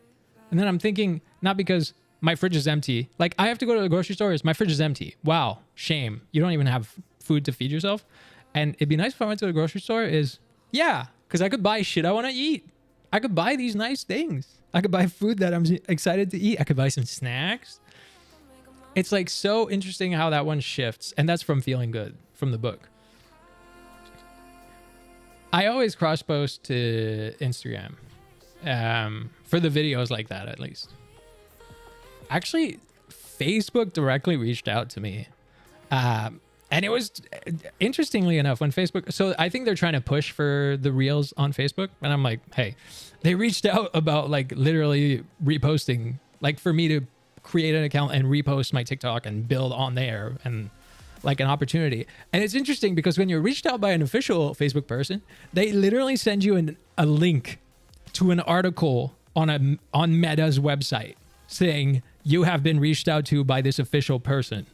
Here's all the emails that are potentially like the after the @ symbol. Like if it's one of these, it's legit. If it's not, it's not. So it's interesting because I was like, there's no way someone from actual Facebook's reaching out. I've been reached out to by like bullshit agencies that like say that. Well, apparently it is and isn't. I don't know. Like in my experience, it hasn't been. Also, literally every paid program that Facebook had before was never Canada. And so my first answer to that email when I finally replied after like a week was, are you like, is this for Canada too? Or is this just US? Because I'm going to have to say no if it's US. It's not legit. And then they were like, it's Canada and US. And I was like, and I still haven't replied since. So I have to reply. All that came from the cross posting to Instagram. I usually try to like repost that video I get from TikTok anyways. I usually like what I do is I upload to TikTok, add the captions there, like get the audio like extra song I put on, and then that version I post to the other ones because the song's already there, the captions are already there. I don't have to fucking work for it. But yeah, apparently it is good money. I didn't make it on Facebook when I tried. Like I tried having a page and posting my old TikToks. That's why it's funny. I'm like, how did you reach out to me? I guess I'll have to restart because they're helping the account that will do that. Like they're like, and we will push that account. I'm like, I technically had that, but didn't fucking work. Didn't catch. I think I still have it. I just haven't done a fucking thing on it. But they didn't reach out to me from that. So I don't know. Brain's now wired for dance like no one's watching. Posted like no one's watching. Wow. Shrug. If it's something I feel like saying, I say it. And indeed no one is watching. Ah. I think I struggled with one of my big things about like whether anyone is watching or not. It's weird, right? Because I felt like it was bad if people did watch and it was bad if people didn't watch. Like it was a loss always.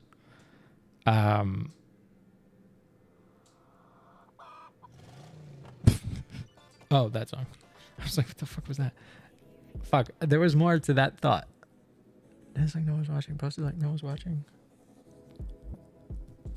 Feeling bad if they did watch or didn't watch. Yeah, I don't know. Like, I just had always pressure. Like, if I'm not posting, I'm disappointing you for not posting. If I am posting, I'm disappointing you because I posted. And you don't. Like, because the video is bullshit. That's a lot of the bad, weird thoughts I have about all this stuff. But at its core, usually when I get a message like that video that I would like to make, that it would be nice if I made, it kind of trumps all that. Because I'm like, but I just want to say that a lot. Oh, right. And the next thing I was going to say with that is like that almost like, not resentment. There's a degree of like injustice feeling, but that's like not, part of it is real and part of it is just me. I don't know if it's like victimizing myself. Like I had that a lot with TikTok, right? Because TikTok, I had a big fucking success a long time ago. And then I remember like it was May 3 years ago, I think, that from that month forward, I never blew up anymore. My videos never reached further anymore. And at the time I felt like so shitty about it. I was like, this platform is now saying fuck you no matter the value of what I post. So there, it kind of built a resentment towards a video not performing well, whether it was on TikTok or YouTube. Yeah, I mean, so the tools that help with overthinking, first of all, is ironically thinking more, but thinking the opposite direction. CBT is one of the things, like I do a lot of counter statements. So when I'm sharing all these thoughts, by the way, it's not like, by the way,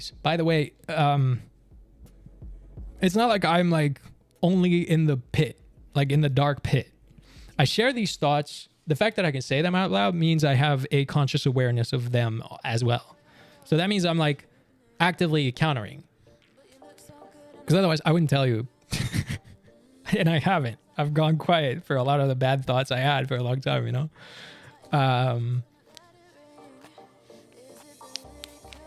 Yeah. Do you have any? Oh, right. So tools. But yeah, I do a lot of counter statements. So just like now, right? I was like, now I already know I feel this pressure, but it would be nice if I did. I know it would be nice if I didn't make this video. I know I'd feel good about actually getting that message and maybe hitting someone.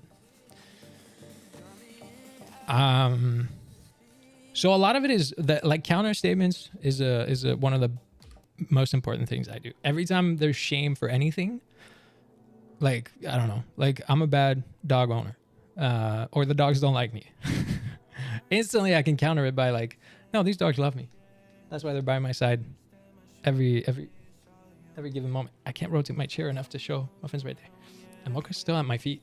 She laid at my feet this whole stream. Doesn't lay at my feet off stream. But god damn it, will she lay at my feet if I'm live. She laid at my feet last stream and she's doing it. Well, to be fair, today she had shots. So it could be part of it, but it's interesting how she doesn't do it. I'll be on Discord calls, which is the equivalent of this. I'm talking to the computer to no one. Like, they're not hearing. And she doesn't give a shit. But when I am streaming, she's at my feet. Therapist suggested something similar. Yeah, counter statements is one of the best moves. Like that helps me a lot because I can have the overthinking, but then it's like, and then I have this other trick, which is push it to the extreme. So if I have a negative thought, the dogs hate me. Push it to the extreme and prove it. They do hate me. Can I prove that they do? Well, they don't attack me unless they're playing. They're not barking at me. They're not looking at me and growling. They're not running away from me. So clearly, they don't. So there's the counter statement towards the positive where I go, no, they actually do love me. Like, so you prove the opposite. I prove that they do love me by like all the many different things. The morning cuddles is my favorite thing. I'm so lucky that they let me stay in bed because I'm slow to get up. Like, I'll touch on that. Like, it's just a cute little side story.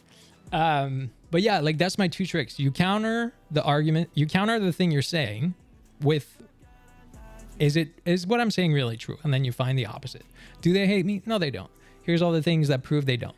And then you also try to prove the truth of it. So they hate me. Do they attack me? No. Fuck. What's a proof that they hate me? They don't run away from me either. Shit. They don't bark at me. They don't growl. They don't try to run away from me as soon as someone else could take them over. Well, Mocha kind of does, but she just loves everyone. Like, she's not running from me to them. She just wants everyone to take her. So those 2 tricks are really good to counter any negative thoughts. Push against them and then push for them. And if ever I can prove it by pushing for it, then I'll be like, okay, well, that thought has validity. It's not a false thought. Oh, and what I was going to say about the morning cuddles is, so Mocha's got her sensitive stomach. She always has. It's a shepherd thing. Mocha has a sensitive stomach too, but not at all like Muffin has a sensitive stomach too, but not at all like Mocha does. Like shepherds is a whole thing. She can only eat specific foods because of that.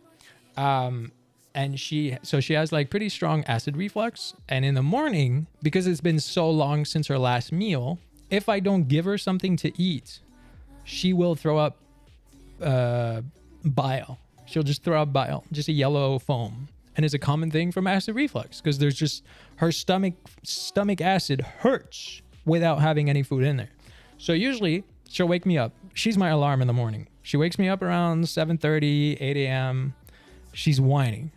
She hits me with the, I'm not going to make it now because she would react. But she like she literally does a deep whine noise until I wake up. And then I cut a carrot in half and I give each of them half the carrot. And every time, so I get up, cut a carrot in half, give them the carrots, and I take my meds, my ADHD meds and my antidepressants, and I have a breakfast bar, but I go back in bed. Sometimes I fall asleep again. Sometimes I just stay in bed, but I stay in bed regardless. I go back in bed for about an hour. And every time after they have their carrot, they also come back and lay down with me. So the bed cuddles is always after I give them the carrot. And doing that specifically, if you are someone that takes ADHD meds, taking my meds first thing, even though I know I'm going back to sleep, has made me wake up more awake, if it makes sense. Like my brain's not foggy by the time I actually get up. Whether I stayed in bed an hour and I waited until they kicked in, or I went back to sleep and an hour later they did kick in and I wake up anyways. And I'm like, now I feel awake and I feel like I can function already. So that's been a neat little trick I do. And then the cuddles are just a really good bonus with it. Because I'm like, I just want to get back in bed and slowly wake up regardless of the meds situation.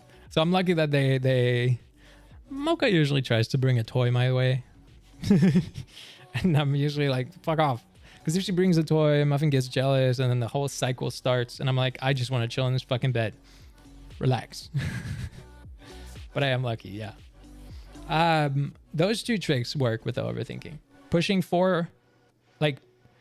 Pushing against the statement and then trying to push the statement to the extreme truth and prove it. Can I prove it? Can I disprove it? Well, here's all the ways I disprove it. Can I prove it? No, there's no way I can prove it. Okay, there you go. Bad thought. So I do that with everything. About like feeling like a fraud. That one is harder. because I feel like a fraud. Like, I always felt that. It's ironic to talk about all that on the 6th-year anniversary. Like, I always felt like the whole content creation journey, I was like, I just slipped in. I must have snuck in. Like, now I'm like, there's no way I'm a legit 6-year content creator. I feel like I'm a 3-year content creator masquerading as a 6-year content creator. Like, that's how my brain sees it. Like, well, you're not really like, I don't know, 6-year, but yeah. So I have to counter it. Literally, yes, I have been doing this for 6 years. So quite literally, I can't make that statement. I can't believe that I'm a 3-year content creator. But I always felt, the whole time, I always felt like I just snuck by. And that all comes from this core value of feeling like I'm not enough, like I'm not good enough, or not enough in general. Because there's no way I would be enough to have all that. So it must be I snuck in. It must be I stole my way in, or I fooled everyone, tricked everyone. That's like a lot of my negative thoughts that I have to counter actively. But it's an interesting, like, everything links to your core values. And that one is mine, from neglect. Fun fact. Like, not fun fact, like, neglect. I mean, usually your core value is like your core wound becomes your core value, the negative core value. And mine, in my case, was like neglect. But not it wasn't a bad neglect. It was an accidental neglect from the fact that I was less needy. I was a smart ass kid and I had ADHD. I was able to handle myself and take care of everything while my sister was actually way more challenged than myself. So attention went to my sister and I was constantly feeling proud of myself being good on my own. So I was like, don't worry about me. Now as an adult, I'm like, they shouldn't have believed me. But I myself was stating to them, don't worry about me. So there's just a lot of layers to it. But the neglect at its core led me to, my wound is that I'm not enough. I wasn't enough to have all the love. I was loved. My mom loves me. But yeah, like all the support. Like, I had to be my own support for a lot of things. I always had support. I still do. But it still was always half filled by me. So, in other words, was never enough to be fulfilled by someone else. I didn't get to be a kid, no. Maybe before the age of 7. But even there, not really.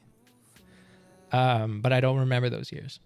Literally, I think my earliest memory is my 5-year birthday, which is ironic, because it was just like a funny ass moment that stayed ingrained in my brain.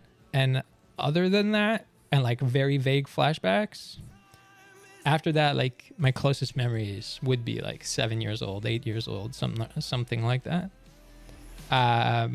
But then, no, I didn't get to be a kid. Even being a teen, I was an adult at 13. I became the man of the house at 13. And I took that as a job I had, like as a responsibility. So I forced myself out of experiencing being a kid. But that's my whole life too. Like, I forced myself to be good for myself. I was like, don't worry about me. I can do it. So I skipped out the whole childhood thing. And that's a really good question to even be able to spot, because it is that, yeah, I skipped. That's one of my heartbreaks. I feel like there's an expression, not disappointments. Fuck, I think heartbreaks is like one of the more accurate words for it. It's one of my things where I'm like, I do wish I had maybe, I guess, a regret in a way too.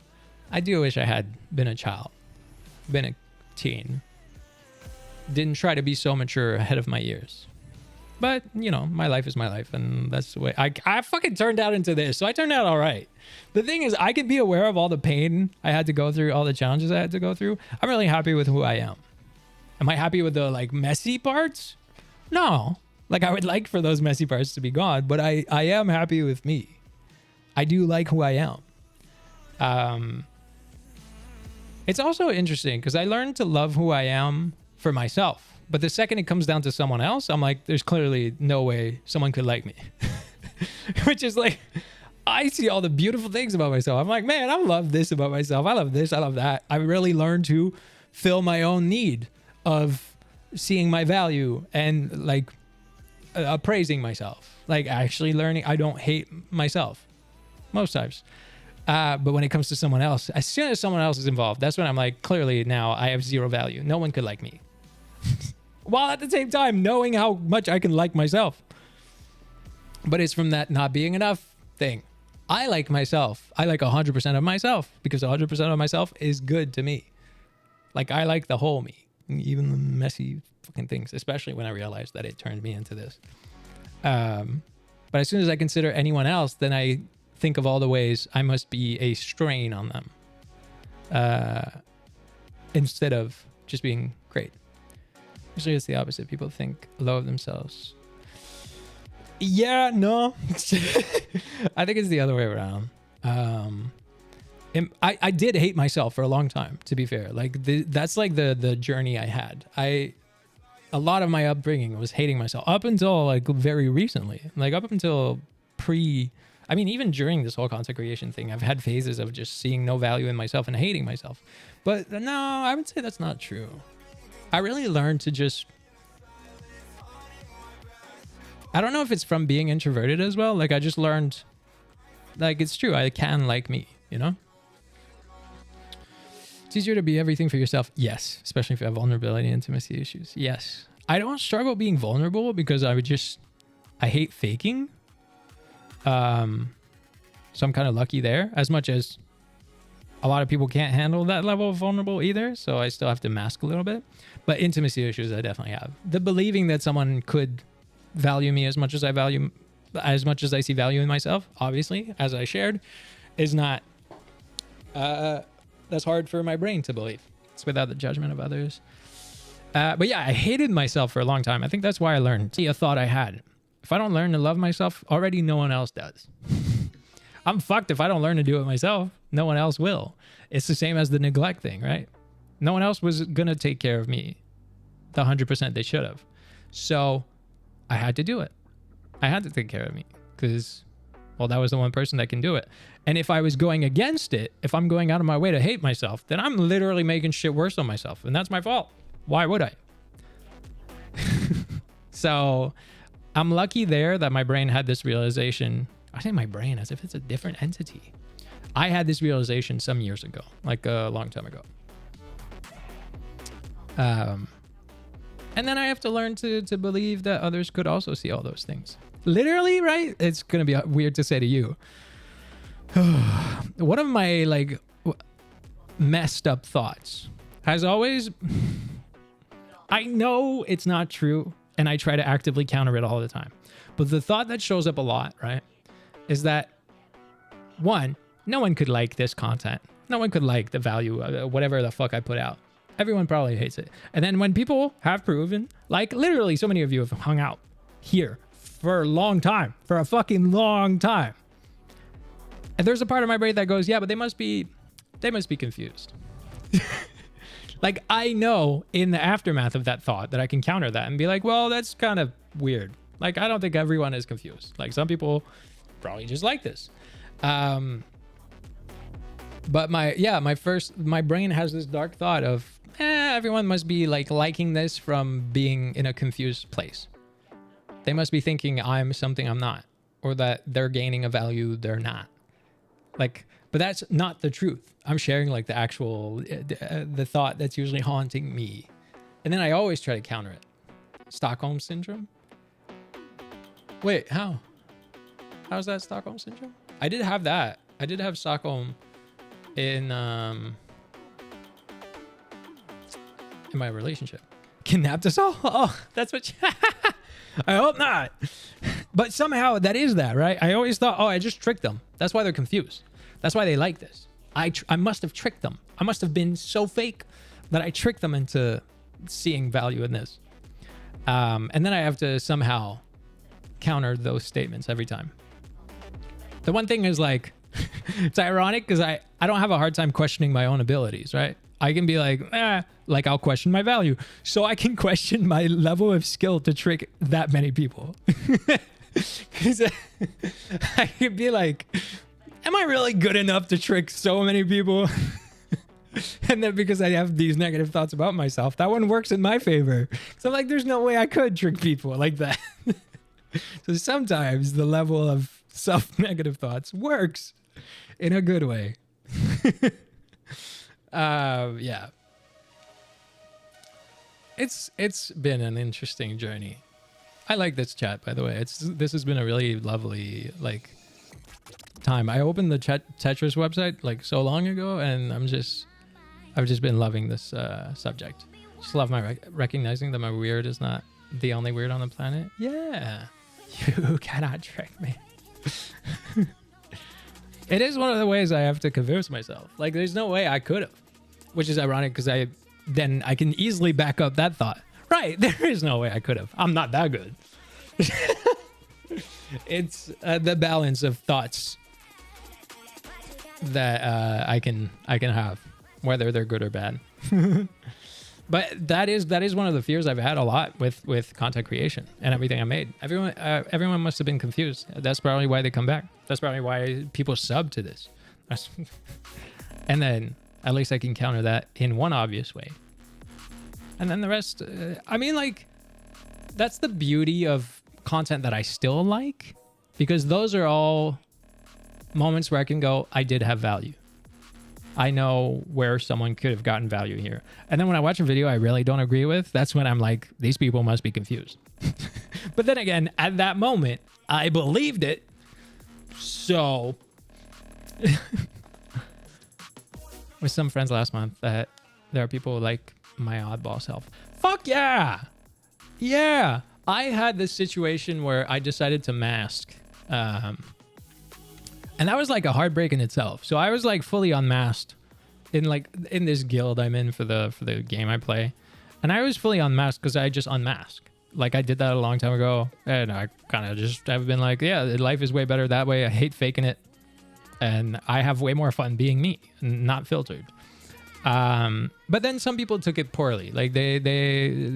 It met some walls. And so I had my negative instant was all right, well, fuck you then. You're not going to see me. I'm going to mask now. And it's true. In some interactions with this guild, I mask.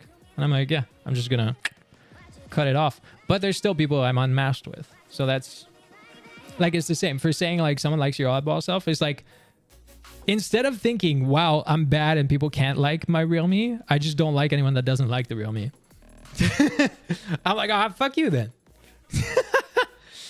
Which is great in a way. It's hard to find then people that do, or to convince myself that people truly do. But I'm at least quick to dismiss anyone that doesn't.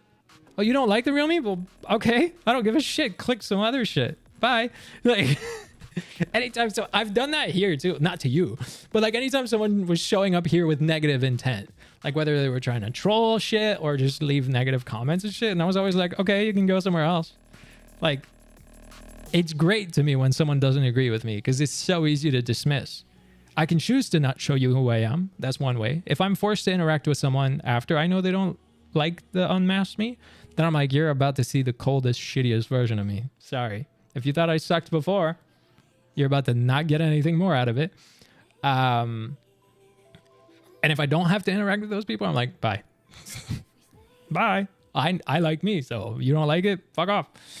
Learn to unmask and people fucking love me and laugh their asses off. Yeah. Shit, I've been unmasking for years and look at this shit. Somehow it worked. Somehow the part I was so afraid to show was fine all along. And that answers earlier. I read it in my mind and I replied it in my mind, ironically. But the whole, there was a question about the vulnerable, but how vulnerable though? I'm literally full vulnerable. I have shared out loud all my dark thoughts because to me, they're not heavy to share. That's one thing, my whole life, I always overshared anyways. It was bad at some point. And now I've learned a healthier balance of oversharing. Or the better environment, the better way to share that information. But yeah, I'm vulnerable because I don't mind. I don't see it as, ooh, this is going to be so hard to talk about. To me, it's just sharing. It gets me in trouble. With my therapist, it gets me in trouble because I'll just share all the bad thoughts I'm having. And then I'll forget to clarify, but hey, I have countered all those thoughts. And suddenly my therapist is thinking like, shit, he's in that dark and doesn't have a light out. And I'm like, no. Like, I'm sharing it here because there's still a part of my brain that literally already knows this is a dark thing I gotta deal with. So sometimes it gets me in trouble, the amount of like openly sharing the negative or the deep vulnerable things. In therapy, obviously, it's a safe space for it. But even anywhere else, I'll just be like, yeah, I'm not afraid. Hell, a lot of the times, like, you know, I shared things vaguely for other people's safety, not for mine. Penitentiary? Wait. Don't ask. People will like you, and those are exactly the people you want. Same. Once I figured out I have autism, I've learned that I don't have to say everything I have. Yeah. Oh my God. There's some autistic people that I wish knew that. There's some people I'm like, shut the fuck up.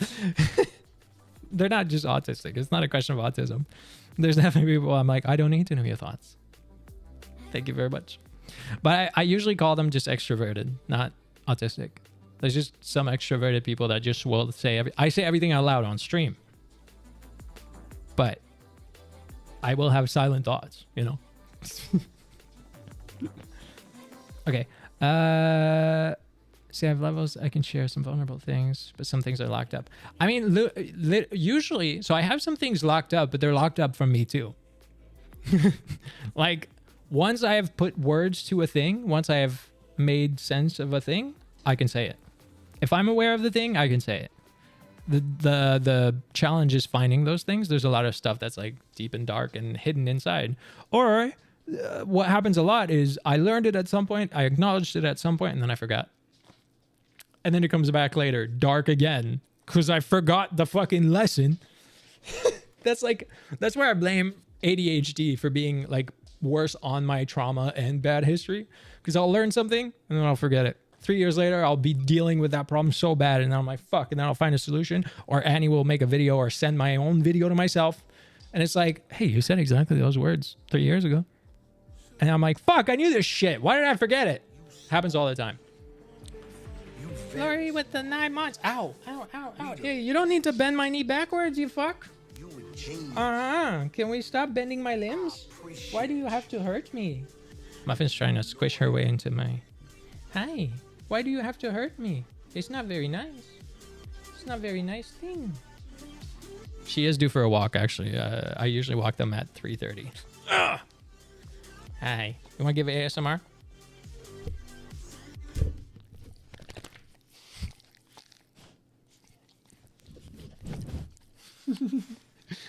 Okay. Down. Ugh. You have such a slimy tongue. Yeah, your tongue's so slimy. Okay. Just thinking time zones. That's okay. Okay, wait. Right, the penitentiary. So I didn't get that. Same as I figured. Like a high penitentiary. Penitentiary? I don't even know.